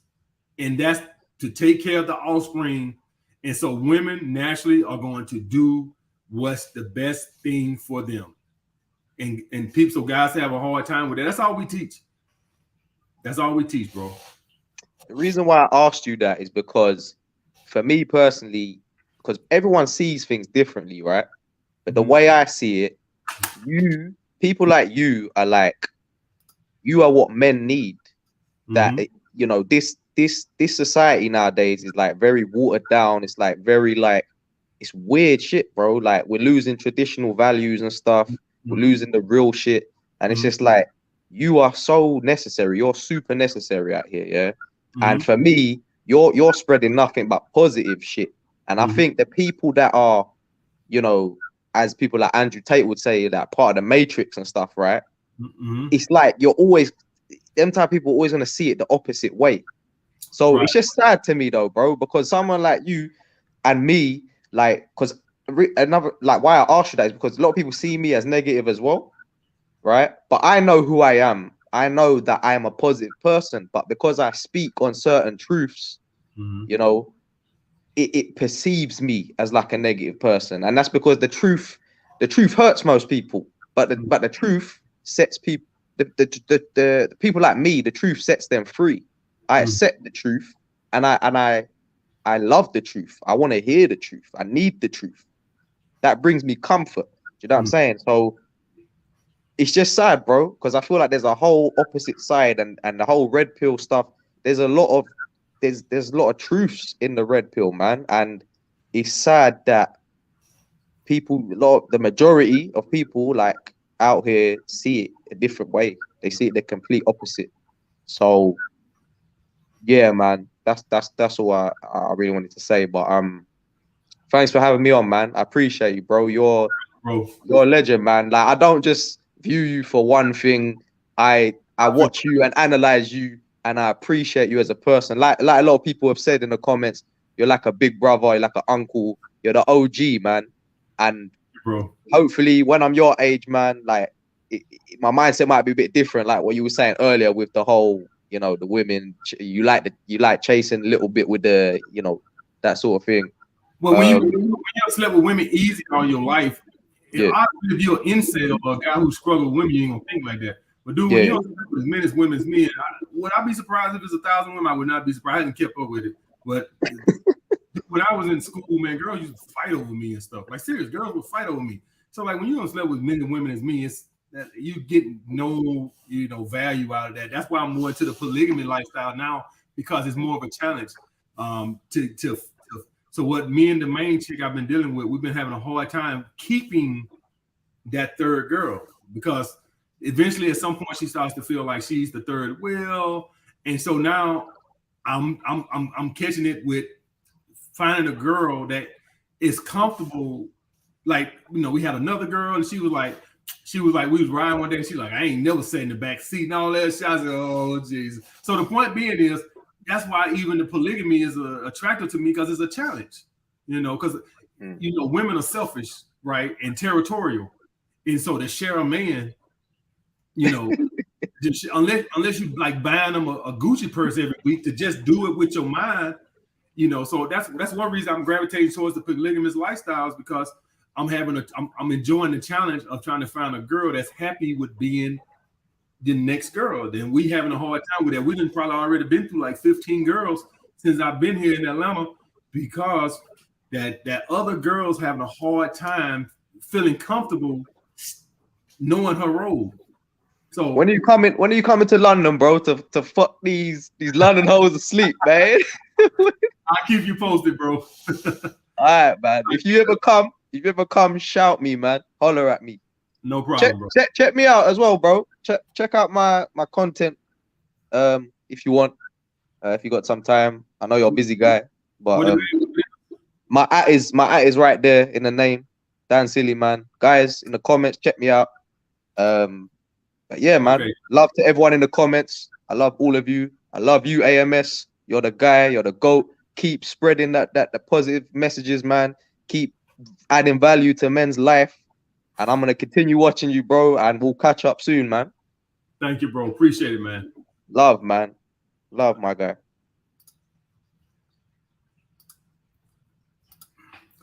So guys, like when you done slept with as many women as me, just sleeping with random women just don't even, you like a challenge.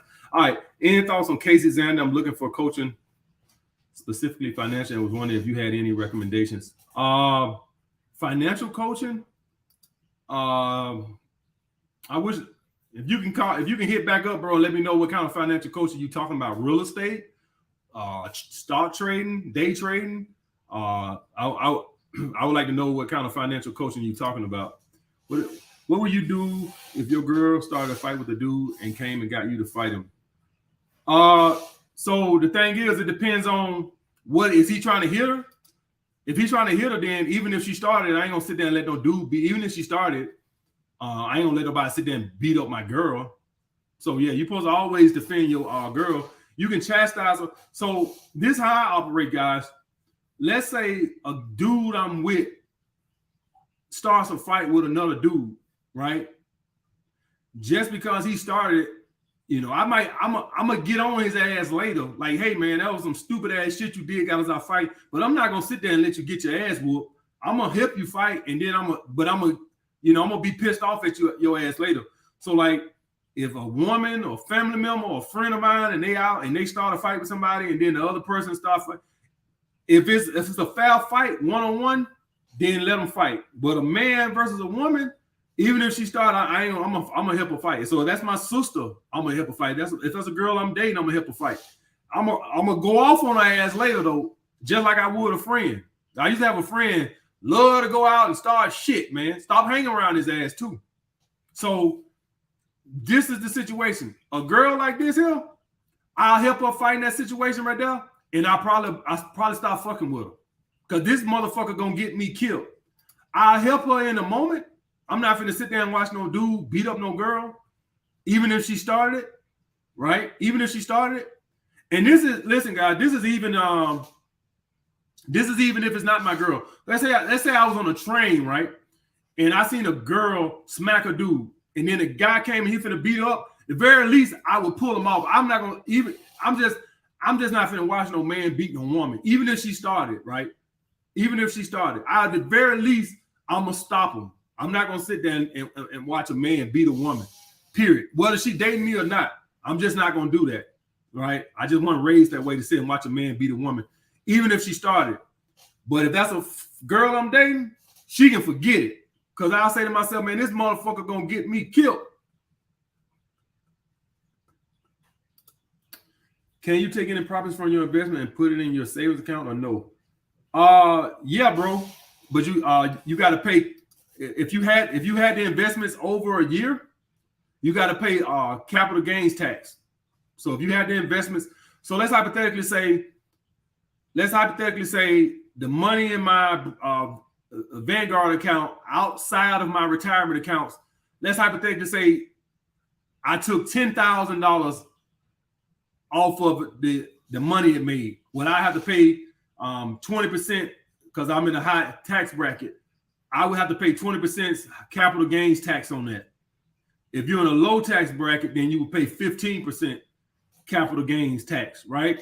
So that's how that works, guys. So if you take any profits from your investments, then that's how you would pay long-term capital gains tax on that. If you had it in there over a year.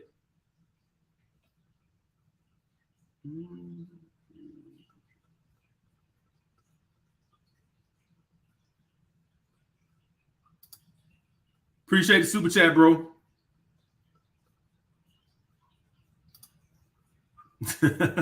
Appreciate the super chat, bro. I think he was talking to the guy who was saying he only want to fuck with women and got high interest. If going overseas gives you more beautiful, submissive, and traditional women, why should a man even consider American women if he has the option to move? So this is my issue, guys. When did women in America become this Rubik's Cube? So let me explain something to y'all guys about this. That's why I say guys who don't know what it.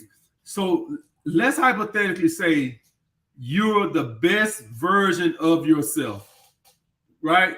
Say you're the best version of yourself. Let's hypothetically say you're 15% body fat or lower. You make 120 grand a year.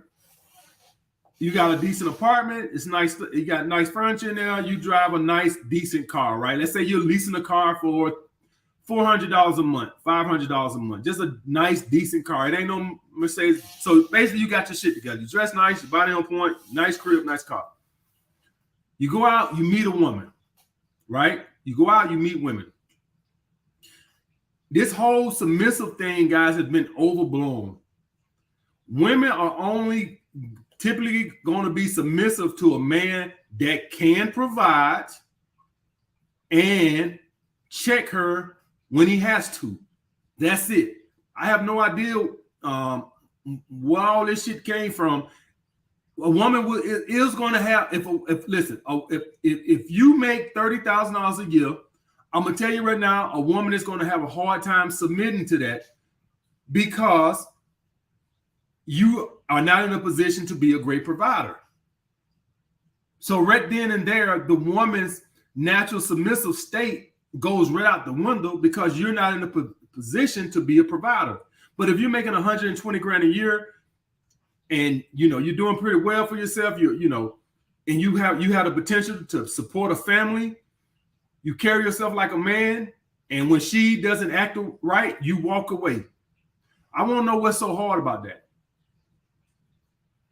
Here's another thing why I think the passport bros get wrong. It is and forever will be a numbers game. This shit with women this ain't no new generation shit. This shit with women has and forever will be a numbers game.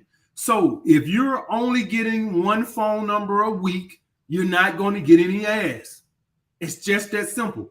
If your only source of getting leads is off of dating apps, unless you're 6'5", you're not, and got great pictures, you're not going to get any ass. We have talked about this for the longest. If you're 5'8" and you're on a dating app, you're going to get looked over. How many fucking times do we have to tell you that? So if you're 5'8", you can't use day naps.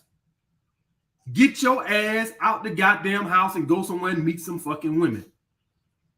We have talked about, guys, that women are not looking at guys that are under 6 feet on day naps. We've been talking about the shit so long, my dick hurt.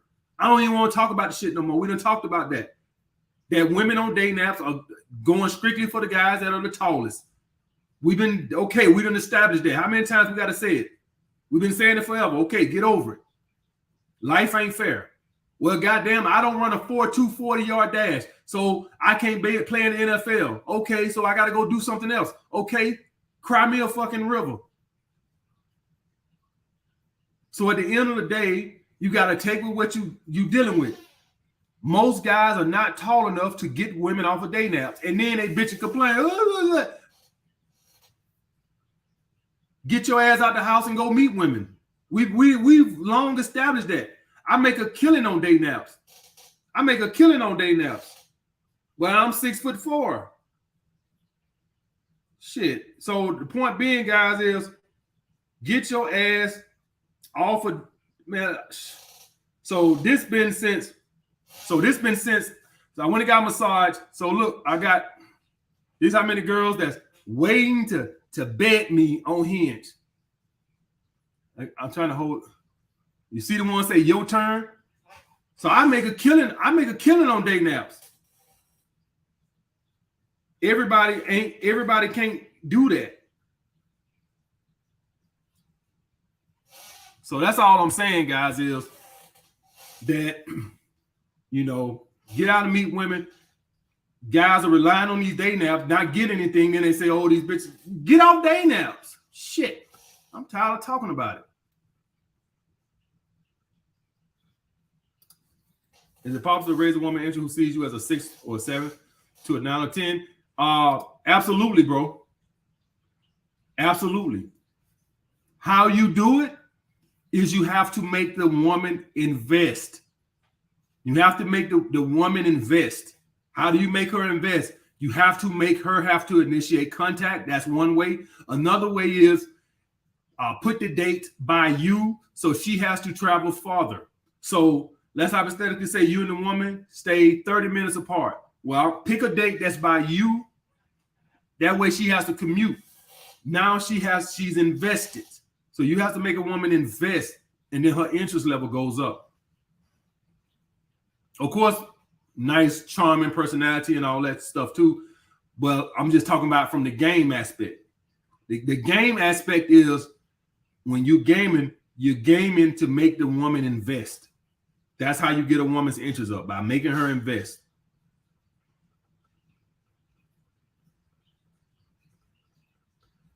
Let's see.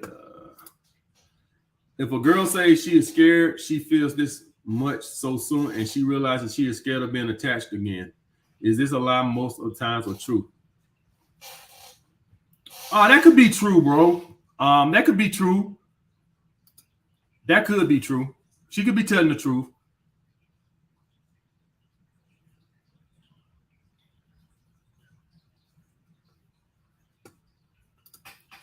I just got one thing to say, my bro. Tip check to check out. Way better than OkCupid, Tinder, and POL. All the tip about showing a photo in a suit works one to love you. So I think this is my guy who I had a consultation with. I think this is the guy, because I don't want to put him. I think this is the guy, and I was talking to a guy about suits. So I had this one guy. I think that's him. So he talked about it. So he like I'm exposing him or nothing like that. He talked about it right there on the thing. So y'all, you exposing confidential information. So I did a consultation with him, and he wasn't getting the clicks on the day nap. And I told him go to Hinge. For all you guys, go to Tinder is shit. POF is a joke. The best day nap, guys, by far, is Hinge. If you're not on Hinge, I don't know what the hell you're doing. Hinge it seems like they got the best women, in my opinion. I make a killing off Hinge. Hinge is like the shit. And Bumble would be second. And the next thing I told him was, I said, I had him show me his pictures, and his pictures, he dressed okay. He had like button-up shirt and some jeans. I said, put a couple on there and some suits. And y'all see what he said. Also, the tip about showing a photo in a suit works wonders. Y'all see what he said. So, hey, that's a receipt right there. Girlfriend is acting strange. Ask me if I like her. Word when I'm going out. Complains about lack of communication during day. Jealousy. Should I give her more security? What happens if I ain't? Bro, you better feed this girl some scraps or you in trouble. I got a video called Feed Her Scraps. And if you hear all this right here, you better get to feeding some scraps or you're going to run into some problems. So let me explain something to you guys. If you don't feed your woman scraps, what'll happen is she'll go sleep with another man to get that validation. All right? The reason why but you don't want to overdo it because then she'll start losing interest. All right? So I'll just throw a number out there so you guys know what to maybe do. Maybe 2 compliments a month. Damn, baby, you look good in those jeans. Woo, you're killing those jeans today. All right, that's your compliment for the month, bitch. I'll see you next month for your next compliment. There you go. I'll see you in 30 days for your next compliment. Like, you got to make her feel good once or twice a month, guys. Now, if you do that every day, I guarantee you she's going to start losing interest. But if you give her 2 compliments a month, so next time you see her, when y'all go out and she get dressed up, she put some clothes on or something. Damn, baby, you looking good today. Woo, man, where you get that dress from? Man, you are killing that. You killing that dress, girl. Really? You like it? Do that twice a month, guys. You should be good. I got a video called Feed Them Scraps. And for all y'all guys that ain't seen it, make sure you go watch that video, Feed Them Scraps.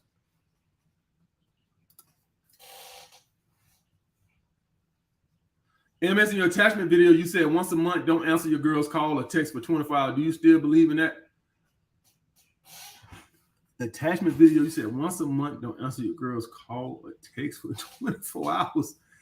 I got to see the context of that, bro. I got to see what the context of it is because I think you misquoted me. I got to see the context. So y'all want to know what's the one issue why I hate texting? Because I don't know the context somebody send me something in. So that's why I like doing the live streams over that, because I don't know what context you're talking about. Am I talking about if she fucking around? If she fucking around and she's doing stupid shit, then I'm gonna do stupid shit too. So if I text a girl and she take 8 hours to respond, I might not respond for a day. Maybe 2. Once you go down that rabbit hole with me, well, goddamn it, let's just go on down it. So it just depends on how the girl is coming. If the girl is doing everything right, I have no reason. But once you want to play stupid ass, like if I see a girl that's trying to be manipulative and play a little strategic, I'm gonna be 3 times worse. Might call you a month later. So it just depends on what the context. If the girl's acting right and doing everything right, no. If I text her at 8 o'clock at night and then she texts me in the morning talking about some she fell asleep, bitch, you fell asleep at 8 o'clock? Okay, you want to play? Let's play.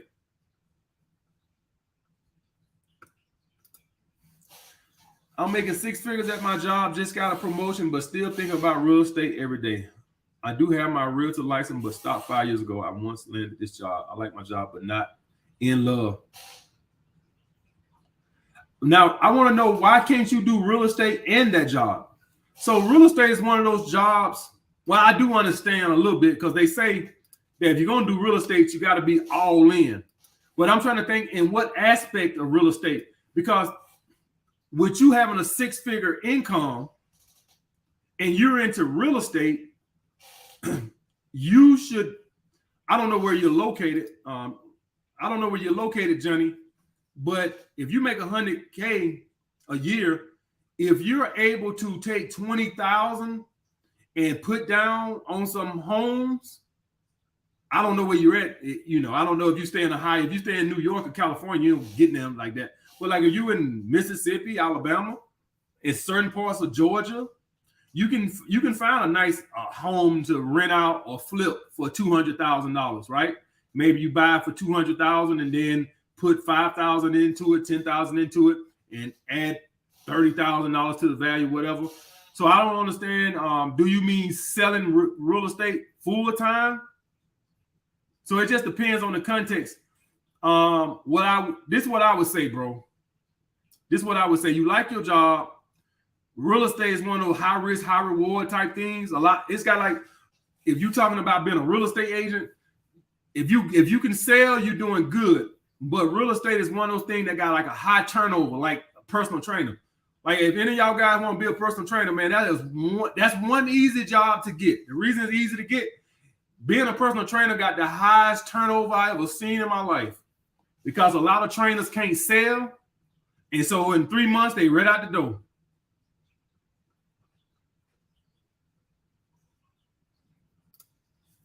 Appreciate the super chat, bro. For a 24-year virgin waiting for a natural 10. If that's your choice, bro, I wouldn't do that. I wouldn't do that.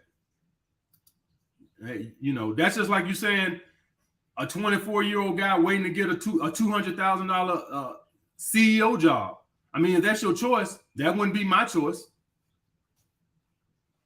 You're a 24-year-old virgin. It's not like you need to take what you can get.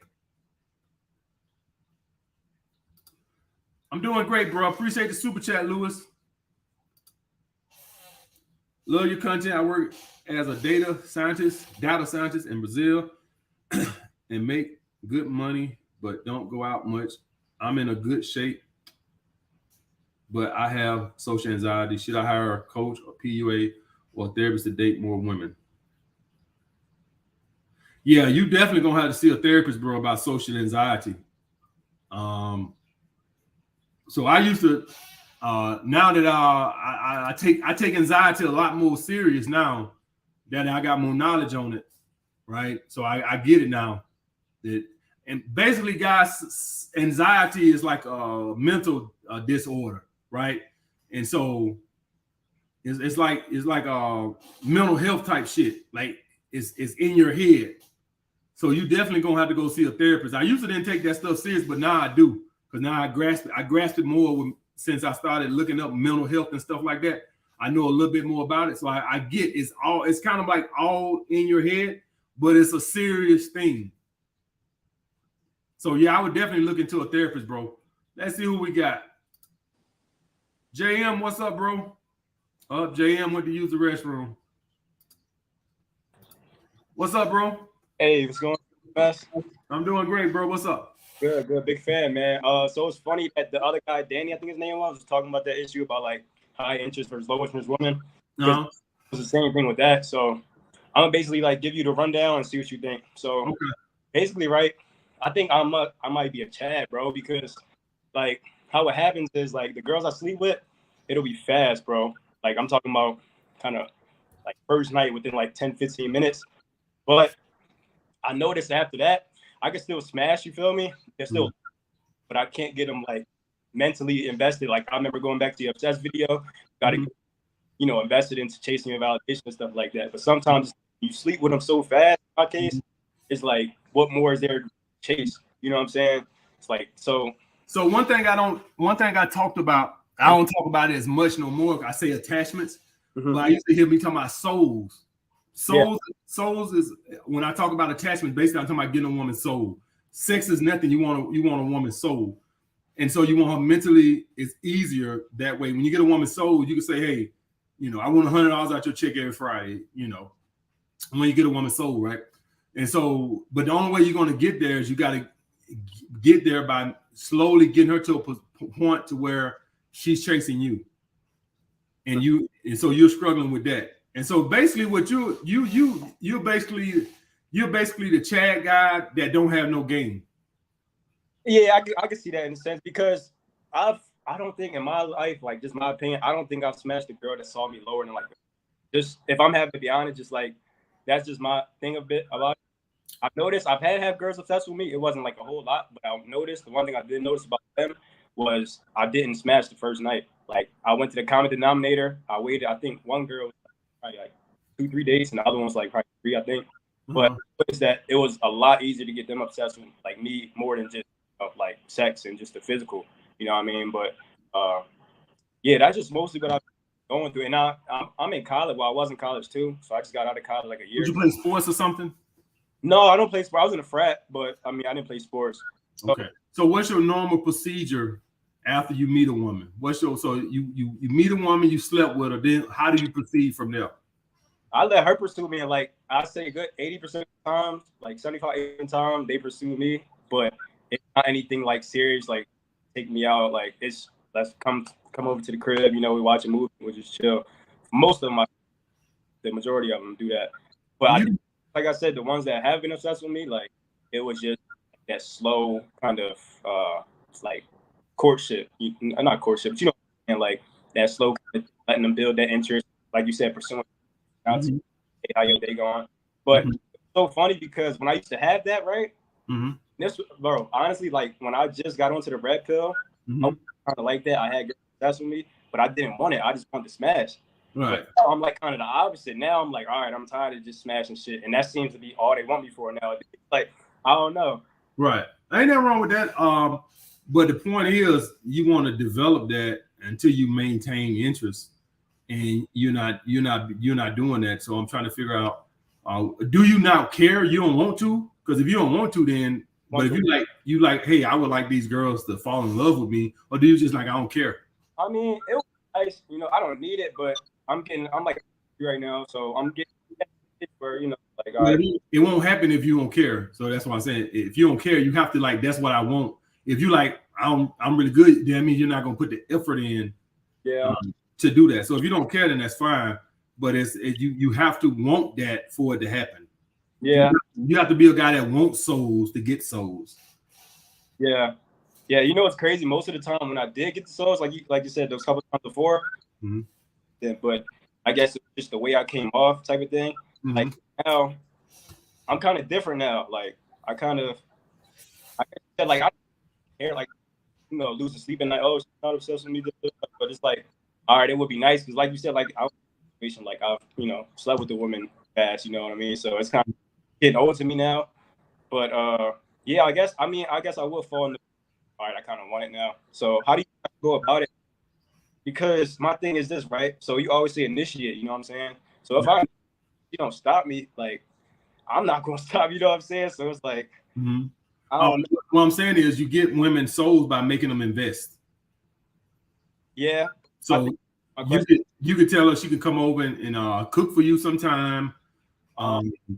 You got to make her pursue you. You got to make her invest emotionally.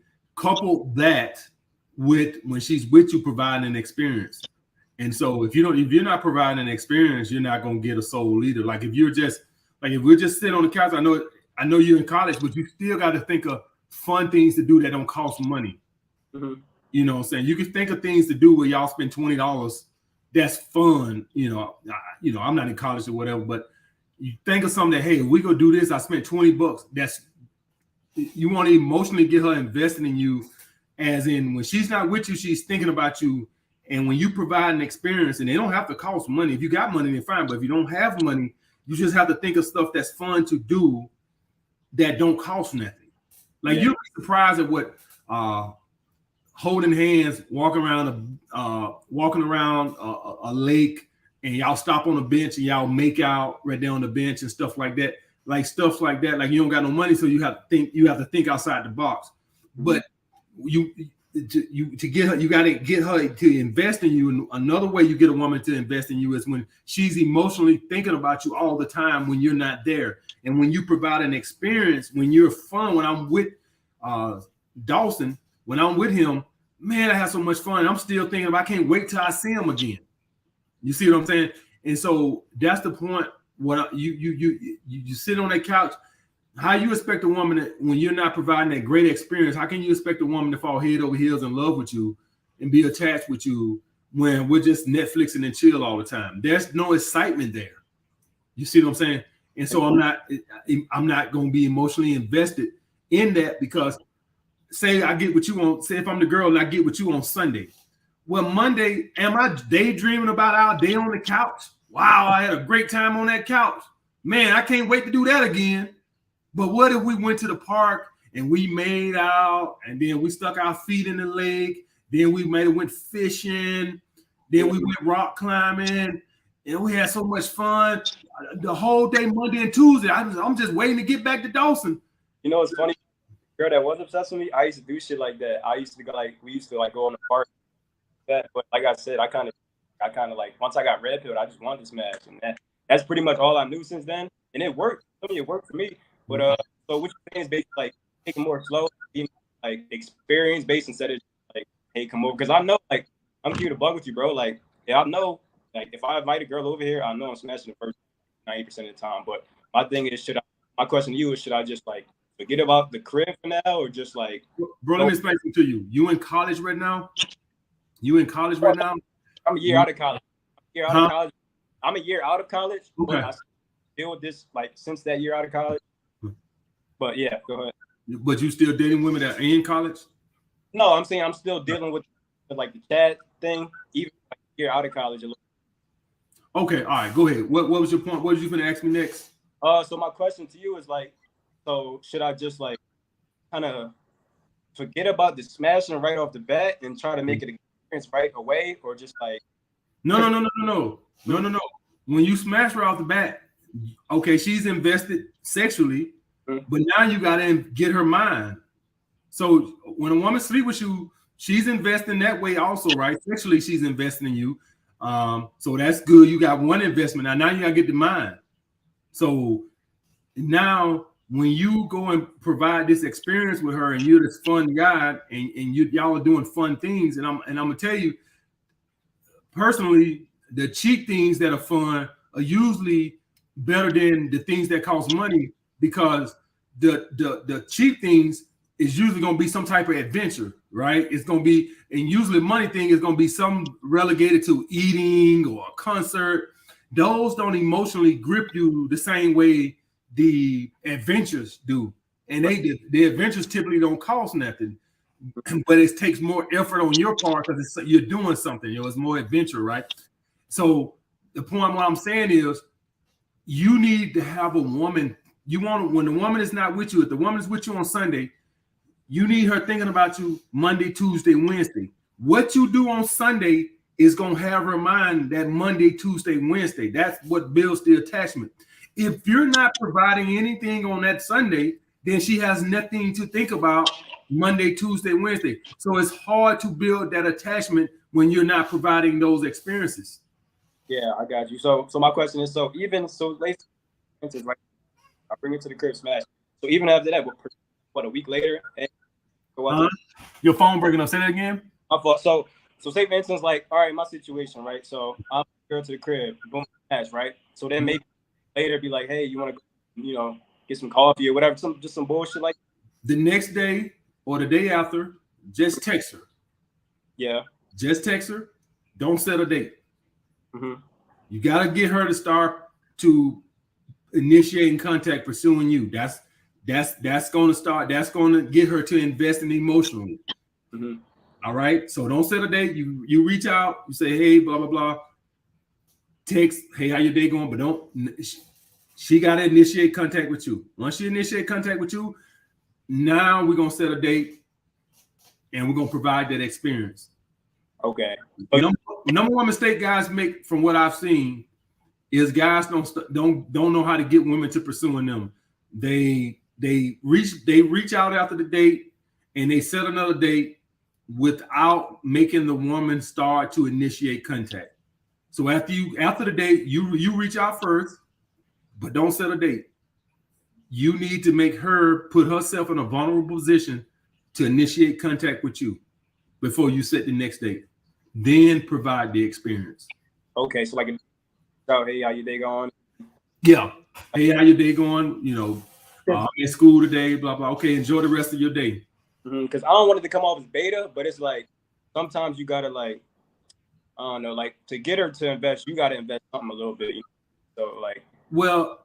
Well, the thing is, women are taught that the men pursue. So women, she don't want to pursue if you're not interested. Sometimes some women won't care. They'll reach out to text you first the next day. But by and large, 90% of women, 95% of women, you're going to have to initiate contact first. That's fine. I'll initiate contact first. That's letting her know that I am interested, right? So she might not want to reach out to you first after the date because she's like, I don't know why he feels. By me reaching out first, I'm letting you know I'm interested. But you're going to, let me ask you something. If you stayed in New York and I stayed in Philadelphia and I'm the girl, what the fuck you look like communing to me all the damn time? Like no, I got to come to you sometimes also, right? Yeah. Right. You know what I'm saying? And so the point what I'm trying to say is guys don't, that's what I've been seeing. The biggest issue with guys is that they don't make the woman invest also. Yeah. Make the woman invest other than just sex. Like you need her mind too to invest too, right? The best way to get a woman's mind, is by making her invest. Mm-hmm. So making her invest, initiating contact, coming to you, cooking for you and all that type of stuff, providing an experience when you're with her, not sitting on Netflix and chill. See, I know guys think that they win in a game when we can just Netflix and chill and I don't got to spend no money. But I'm telling you, you cannot build no emotional attachments with that boring ass relationship. If you don't got no money, it's plenty of fun things you can do that don't cost no money. You just got to think. You know? Funny thing with me, it's just like it's just been like that for a while now, to where I can just get them to come in and smash. But I give a fan though, start taking them out. Even if you smash first night, just take her out the next week. Like, right. Yeah, I mean, that question. Yeah, I just wanted to know if I was tripping or not. But I want to say one other thing too. I remember you were saying like how sometimes a girl might not want to fuck with you off the rip. Mm-hmm. Do that we'll see crap and all that.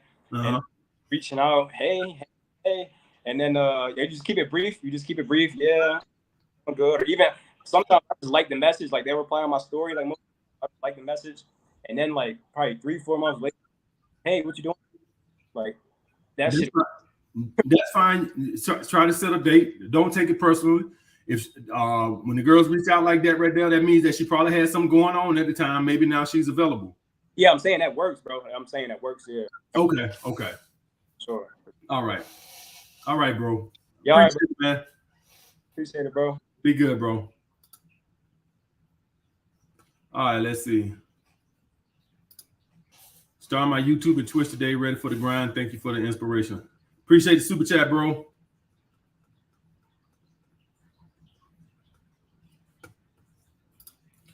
This girl I used to mess with, best friends hitting on me. Is it a trap? Probably so, bro. Probably so. Appreciate the super chat, bro. Guys, if y'all guys got a girl and her friend is hitting on you, that could very well be a trap. It's up to you if you want to take the risk or whatever. I ain't gonna tell you what it's up to you. But appreciate the super chat, Michael. All right. Let's see. I could do one more guy. Let's see. One more guy. Let's see who we got. Oh, my man. He over here driving. I might do it. I got you, Mike. I'm gonna get you, Mike. Mike been there a while. I get Mike. All right. What's up, bro? Yo, can you hear me? What's up, bro? What's up, AMS? Appreciate you for all the content, bro. Thank you, bro. Appreciate it, man. You actually one of the first people that I ever heard say purpose. Yeah. And it motivated me to get on my purpose, you know? There you go. What's your purpose? I appreciate it. What's your purpose? Motivation, self-improvement. There you go. What you doing? Driving a truck? Yeah, Amazon. Okay, that's what's up, bro. Yeah, so I got a business now with my purpose and stuff like that. Mm-hmm. Also got a YouTube channel. Okay. And I hear you tell people who have personal training certifications to create a program. Mm-hmm. So I help people quit smoking weed on my channel. Okay. That's what a lot of people come to my channel for. And I'm looking to create a program or a course. Mm-hmm. So I'm like, how would I go about doing that? You got any advice on that? Let me see. I can just Google how to create a course. Let me see. How to create a course. Yeah, I was looking into just paying somebody to make it for me. I got all the content and information, people asking me the same questions, how to quit weed and stuff like that. I'm just trying to put it together inside of a course. Yeah. So I just Googled how to sell a course and like a whole bunch of them popped up, bro. So I got one right here. They got pricing. Let's see. So like we live in a time now. We live in a time now, bro, where anything you need, just Google it. I literally, like I said, I'm thinking of starting a staffing agency soon, and I'm just watching YouTube videos and I just Google how to start a staffing agency. Like we live in a time now where it used to be back in the day where networking was so important, right? You have to know people. You don't have no shit now. All you need is Google. I just simply sat there and Google it. I know it's people that do it, but a lot of those people, man, be charging an arm and a leg and stuff like that. So just I never wanted to do a course. I just write books and stuff. So I don't want to do no course or nothing like that. But just Google it, bro. Everything you need, like when you want to create something like that, I guarantee you, if you was to Google right now how to put a truck together, I guarantee you, people got pages on that shit. So anything you need, don't be afraid to use Google, bro. And that's for all you guys. Anything you need, man. Anytime I want to do something, I just Google it. Yeah. Yeah, the reason I want to make a course is because I get a lot of the same questions over and over again. Mm-hmm. People just now starting their quitting weed journey. And I got like 100 videos about quitting weed. So I'm like, I could send them the playlist, or I can make money from a program or a course, something like that. So I get tired of answering the same questions inside my live streams I do like weekly. I get tired of answering the same questions. So I want to put it together for the people who have the same, like the general questions, just starting out. So they can just, if they want to buy it, cool. If you want to watch the videos, cool. But just have that option so I can build my passive income streams. Right. So yeah, create the course. The thing with the course over the videos, it also provides more structure. So like you can have all those videos. All right. So like say my channel, right? The videos are all over the goddamn place. But like if you read my book, my first book, I go through the steps: self-improvement, first date, how to do after the second date, what to do on the third. Everything is structured. When if I was to come to your channel now and look at your videos, they're not going to be structured. They're going to be all over the place. When you provide, I do have a playlist though, strictly for quitting weed, like 70 videos on there. Okay, you can do that, but I would still create the course to make it stream a passive income off of it. But yeah, the playlist is probably more structured, right? Yeah, definitely. So you can leave that up there as an alternative because you understand you make money off the playlist too. It ain't free. You make money off the ads, but you can create the course also, so that can be an option that you want to. And also in the course, you could add a little something with it. You know what I'm saying? That's maybe you don't got on YouTube. Maybe you can add a little something with it. I don't know exactly what it is, but you can probably figure out something that can give a bonus to it. Or you can just do the YouTube videos, but understand that the YouTube videos, a lot of people don't want to watch the ads. So like say me, right? If I got a choice between watching ads or paying a little something and not having ads, I'd rather pay a little something and not have the ads than to have the playlist. So a lot of people would pay for the convenience. You see what I'm saying? A lot of people will pay for the convenience over and some people won't. Some people rather watch the ads or skip the ads or whatever and deal with the ads. Me, myself, if I got a choice between skipping the ads or paying a little something, I'd rather pay for the convenience. Like I don't go to the grocery store. I have all my stuff delivered to the door. I pay they don't do it for free. Either good as they hard. You pay a convenience fee, right? Convenience, yeah. You pay a convenience fee. But you could go yourself and not pay that. The point is, some people will pay the convenience fee. Is what I'm saying. So yeah, don't think that, hey man, I got a playlist. Well, some people don't watch all them damn ads. You see what I'm saying? You guys should with my videos is the quitting weed videos. A lot of times, probably like 60% of the time, they get yellow marked. Okay. You know what that means, right? Limited ads. So it don't make as much as it could. Okay. But it does still pay me for sure. I got other videos, a lot of other videos, motivation and self-improvement type stuff, like pursuing your goals and dreams. A way around those yellow ads, bro, is you got to be clever with the titles. You know what I'm saying? You got to be careful. It's certain trigger words that are causing it. Putting marijuana in the title is one of them. Putting addiction in the title is another one. YouTube don't like. YouTube yellow check everything that revolves around mental health. So if I put how to overcome addiction, how to have a better mental health, YouTube don't want people profiting off of putting mental health videos on YouTube. So you got to figure out. I got videos that got addiction in it, and little videos like that. You speak of anything on mental health, YouTube gonna yellow check it. So I know that to be true. But I don't. If it's not your title, it could be what you're saying in there, which is more reason why you probably need to create a program. Yeah, definitely. Yeah, so maybe I could change the words up a bit, but I want to make it easily findable. With keywords, people looking for. I don't want to say it in your video because I don't want to get you yellow mark. But no. But what I'm saying is, when you put marijuana, don't put marijuana. I put WEED. I don't mean put marijuana. No. If you could do WEED, change the E's to 3s.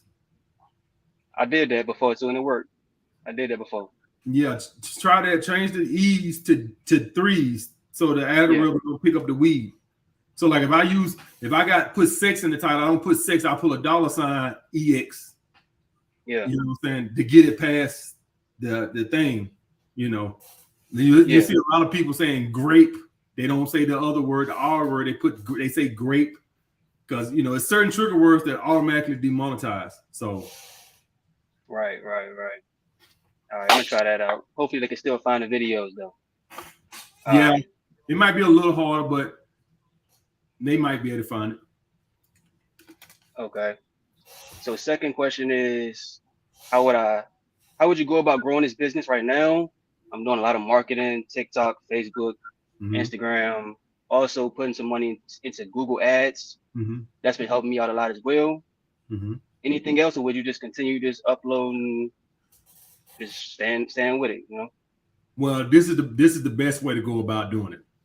You can either get an influencer who has a large audience, or you can become that influencer with a large audience and sprinkle that in there. So in other words, what I'm saying is all your content don't have to be all right. So let me explain to you like this. Max Tuning. I can't. Max Tuning, the fitness guy. He's a fitness guy. He still sells merch. He still sells supplements. He still workout programs, but that is very little bit of his content now. He more does lifestyle vlogs, and he sprinkles that up in there, right? So the point what I'm saying is, you could sprinkle that up in there, but that don't have to be the whole content. So you can put that in there, but give people content so that when they come in, they're watching you, and you're like, guys, if you're somebody who's struggling to overcome your addiction, I do offer courses on marijuana addiction and stuff like that. Go check that out. You sprinkle that in there, but my vlogs are about a lot of other stuff too. So that's my product, but this is going to be my content to build the audience. Or you can get an influencer to promote it if you feel like you don't see yourself being able to do that. The way you can get an influencer, something like how Gymshark had every fucking fitness guy on YouTube 10 years ago marketing Gymshark. You could do that also. So you got that option, or you can become the influencer yourself. I'm gonna become the influencer myself. But I got why that's better than the marketing. When you build a brand and you build a following, people will buy because they trust you, or they trust the influencer you choose to get. When I just see your product, there's a trust factor there that I don't know you. So I don't know if I want to go spend $40 or $30 or $50 or $100 for this course when I don't know you. But if I know you, if I know Azo and I trust him, or Azo went and got this other big influencer and I trust him, now I'm more inclined to try it because I trust you. Another aspect is people do stuff to support you. So like I have almost 5,000 patrons. I got fucking 1,000 videos on YouTube, but you got guys that support me on Patreon because they support me. And so you have guys who, out of support for you, they might buy your course and they don't even need your course because they support you as in a way to support you. You get what I'm saying? So Yeah. you have guys who go buy my merch or buy my books, don't even need them, but to support me, they'll do it. So when you build a brand, you have people who spend with you to support you, if that makes sense. You see what I'm saying? It does. And so that's why when you do the marketing, it's not as better as being a content, because when you're a content creator, people will support you whether they use your product or not. How many guys probably done bought my t-shirt, wore it one time, if any, but they bought it, why? To support me. Yeah. So I actually have a Patreon too. Patrons. I got 5,000 patrons, man. I got fucking 1,000 videos on YouTube. The point I'm trying to say is they don't have to be over there on Patreon. They on Patreon to support me. They don't. I got 1,000 fucking free videos on YouTube. Yeah. You see what I'm saying? That's to support me. Yeah, I know exactly what you're saying. Cause I got people on Patreon who are my Patreon but don't comment or nothing like that. I think they're just over there just to support me. Just to support. And I got merch too, like wristbands, and people I've never seen inside my comment section. I just randomly buy a wristband. They're just showing support. Right. You know? So I get what you're saying. I got you, bro. All right, go ahead, bro. I see my man down there in this chat. But yeah, bro, they'll support you. They'll support you like that financially. So that's why I say being a content creator or getting a content creator is better than the empty marketing. Because when you do the marketing, that can work, but you better have a review page where people are leaving good reviews and stuff like that. Because I have a hard time buying a product. So like, it would be something good if you could put that product like on Amazon or something where people can leave reviews and then people read the reviews and that'll help. But if I just see an empty product, I don't know this guy. I don't see. It ain't like that. It ain't like that. It's like placing my YouTube videos next to a bigger content creator's YouTube videos, like yours or other people. Mm-hmm. So like they go to that video and maybe see the comments or whatever, and then they check out the other videos. It's definitely been helping me. I just started it recently. Okay. So it ain't like a random product in somebody's face. It's an actual video they check out. They like it. They check out the rest of the videos. Okay. It's just basically like a big artist like Drake giving somebody a feature. Right. I got you. No, I get it. Yeah. I get it. So that's definitely what I'm gonna keep doing. And I'm not looking for a shout out. Like you said, it's better if somebody like co-signs you, stuff like that. But you can just build it. That's what I'm doing right now. Yeah, you can just build it yourself. Yeah, that's you. If you can do it, you can build it yourself. Yeah, it's going good. I'm definitely growing. I was just looking for any advice from you besides the ads and just posting content. I actually been trying shorts out lately. I seen you post one like yesterday. The content is you ain't posting good content, so you got to figure out a way to get eyeballs in to your content. So make other content, better content that might not even be about what the product's about, and then sprinkle that in. The whole content ain't gotta be the wave right now. If anybody want to become good on YouTube, the wave right now is to make reaction videos. That's the wave now. So try that to make female nature reaction videos. Like if you want to draw an audience, woman slaps man and instantly regrets it. Put one of those up there. You want to get some eyeballs and then at the end of the video say, hey guys, overcoming addiction and stuff like that. Then you throw that in. But that's the wave right now, is to do reaction video. You need to make better content to get the eyeballs in. That's what the problem is. So I definitely have tried reaction videos before. Don't try those. That right there, the female nature reaction videos, that's the wave right now. I think Alba and Priest the one got it hot. Then mediocre tutorials. I think Darius. There's so many guys. I think Steph's doing them now too. So that's the wave right now. So if you can do that. Yeah, but I be trying to like stand out. You know, AMS, like I don't want to do what everybody else doing. One reason a lot of people follow me is because a lot of people don't talk about negative aspects of quitting weed, huh? I'm gonna tell you right now, no matter what you do, somebody already done it. So it don't really matter what you do. If you become a dating coach, somebody already been a dating coach. If you do fitness, somebody already been doing fitness. If you're gonna do a business channel, somebody already been doing that. So the point I'm trying to say is, no matter what you do on here, is you ain't did nothing that nobody else ain't already done. You see what I'm saying? I guarantee you, I can go on Google, YouTube right now. I guarantee there's other people on that got weed channels too. So it ain't nothing you can do. So to say that, hey, I don't want to copy what somebody else doing, shit, whatever you doing now, somebody already done it. So I mean, ain't nothing you could do on YouTube that somebody else ain't already did. That's all I'm saying. Yeah, but I got my own little twist on it. I do check-in streams and people call in like you. And you can have your own little twist on the reaction videos. You can have your own way of you doing it. I'm not telling you, you figure it out. But what I'm saying is, it was dating coaches on YouTube before me, and I popped because I had my own little twist on it. So you could do the reaction videos. Don't go on there trying to sound like Alba and preaching mediocre tutorials. You do your way of doing it. You figure out your footprint in it.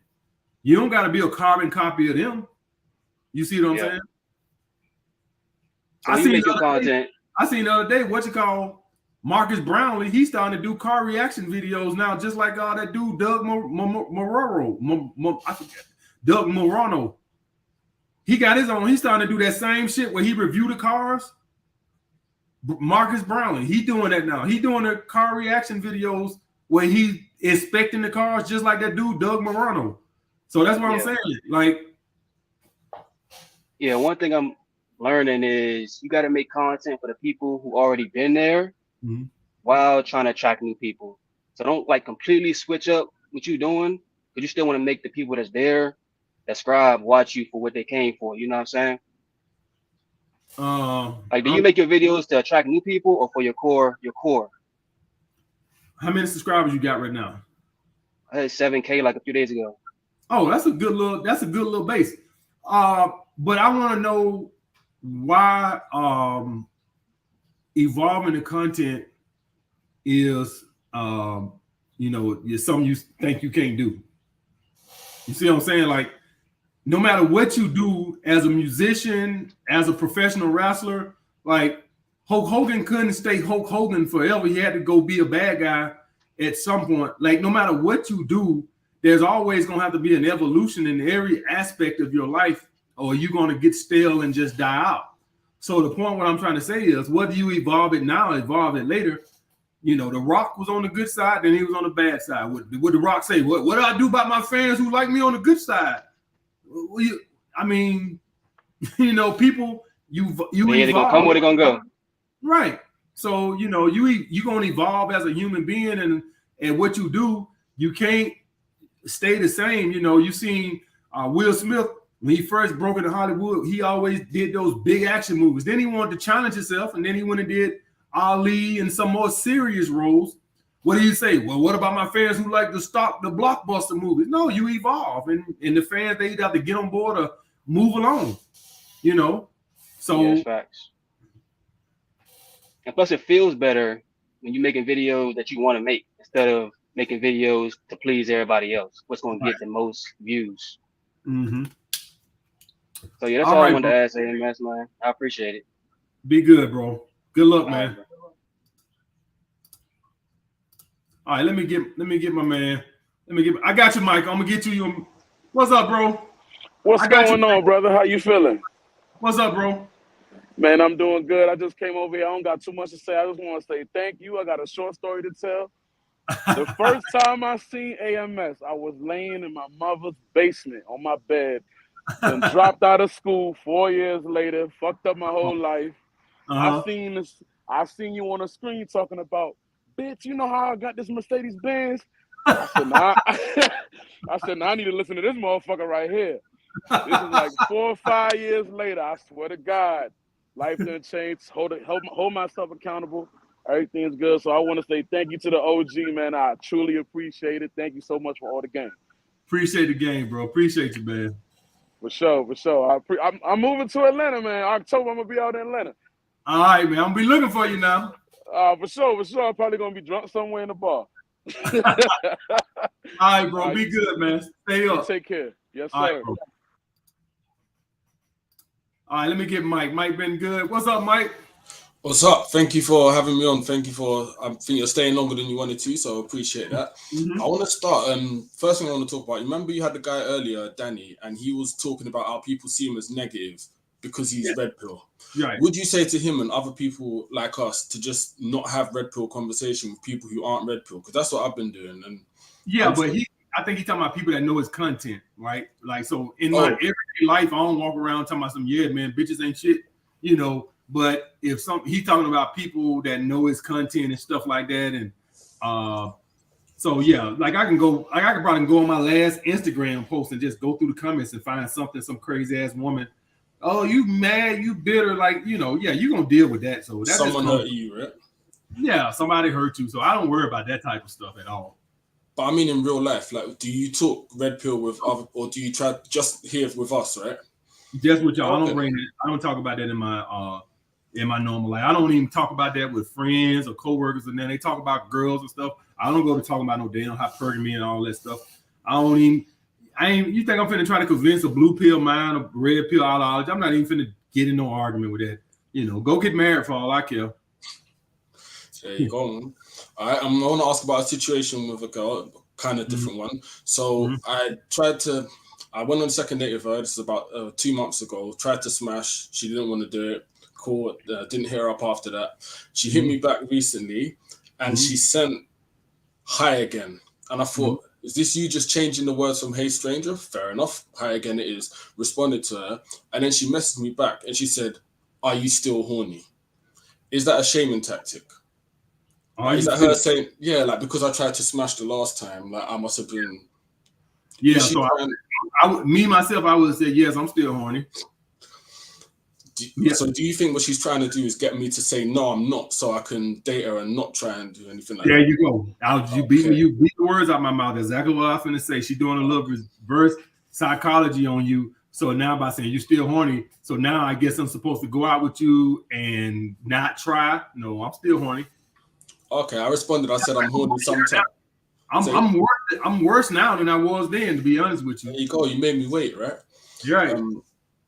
Okay, now I responded and I said sometimes I am, sometimes I'm not. Isn't that normal? And then she changed the subject. Do you think that's all right? Or? Yeah. So when women change the subject and stuff like that, I wouldn't even respond it. Cool. So like I had a girl, I think it was yesterday or the day, I can't remember on the day now, but I was like, would you like to chat offline? And then she went to tell me something. So how long you been living in Atlanta? I didn't even respond. When they do that, when I'm trying to progress the conversation, and then they try to, I ain't even said, hey, would you like to check out line? Just like I ain't even hear that. So how long you been in Atlanta? When they do that, when they act like that, I just don't even respond. Because I know it's just silliness and childishness at this point. Just time wasting. Yeah, I know you just want to waste some time and talk. So when I'm trying to progress things, so this type of woman that's going to do that. When you say, hey, are you free Friday night? So what you going to be doing, later on, just anytime you try to progress something, she tries to backtrack it. I'm not even, so when I see that, I just leave it alone. Okay, then on the subject of Hinge, just because you mentioned it, what do you do if, when you go on the main page where you like the girls and you see one of your old chicks, do you X them? Or do you like them, or do you just leave them there? Because last time, one of your old chicks, let's say you had a chick girl in your rotation, right? Mm-hmm. But when you open the Hinge app, the first girl that comes on the screen is her. Mm-hmm. Do you just click the X and just get rid of her? Yeah, just like that and get rid of her. Yeah. Cool. I wanted to ask you before I did it, because what I did, I just basically went in my inbox and my likes, but I haven't tried to like any other girls, so she's still there as the first one, just in case. Because if I X her, she can't like me. And I want to know if I should leave that there in case she wants to like me. You can leave it there if she want to hit you up, but I wouldn't hit her first.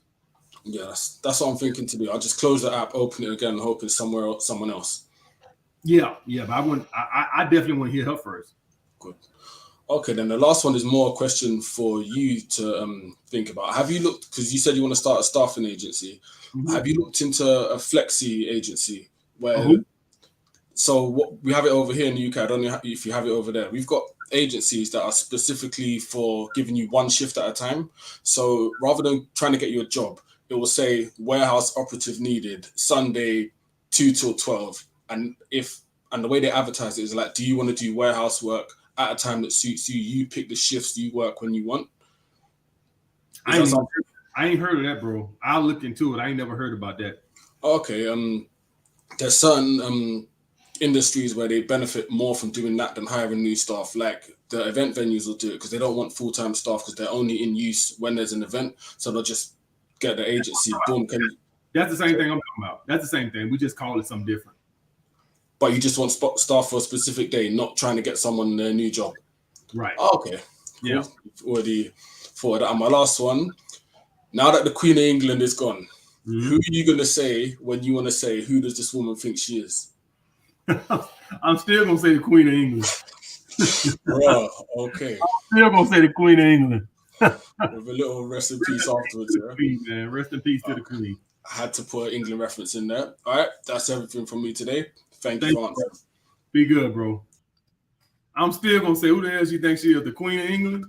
Let me see. In the most super chat. Cheated on my girlfriend, tried breaking up, but she keeps coming back. How can I handle it? I love her and she does. She is obsessed with me and wants to work it out. Try breaking up, but she keeps coming back. How can I handle it? Well, that's on her, bro. If she don't have no self-respect, then I guess, ain't nothing you can do. She don't have, that's free booty. I wouldn't worry about it. If you cheated on her and she keeps coming back, then just take the free booty. Appreciate the super chat, bro. That's her. She don't got no self-respect and you could cheat on her. What I would tell you, bro, is I would just have an open relationship, right? If you cheating like that, why be in a relationship? Just tell her, hey, I want an open relationship. On Kenny Red, I think he passed, the pimp passed. I don't know him though, bro. I don't know. I think he was a pimp, but I don't know nothing about him. I never even heard his name till he passed away.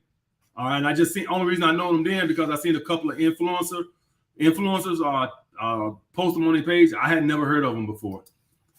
MS, do you pray to God? All the time. Every time I get a beta online, I pray to God. Every time I get a beta online, I start praying like a motherfucker. Recently, I ran into a girl from high school. I'm 25 now and knows her giving me choosing signals. Should I cold approach or wait for her to say something? Oh, man, go make a... See, I'm praying now. I just had a guy say the girl sent him choosing signal. And he just said and asked me, should he go approach? See, I need to pray to God now. Yes, man, go make the approach, bro. What are some ways to show a girl that you just met that you're interested in her so she doesn't think that my intention is to be her friend? By asking her out and just when you ask a woman out, bro, and you try to progress things, all right? That's how you do that. When you ask a woman out, if you ask a woman out for a drink or something like that, bitch, I'm trying to fuck. All right, guys, I got 2 Skype consultations coming up now. So I can't stay like I did the other nights because I got 2 consultations. All right, I'll get back with you guys later. Peace. Hit that like button on the way out, man. Hit that like button on the way out.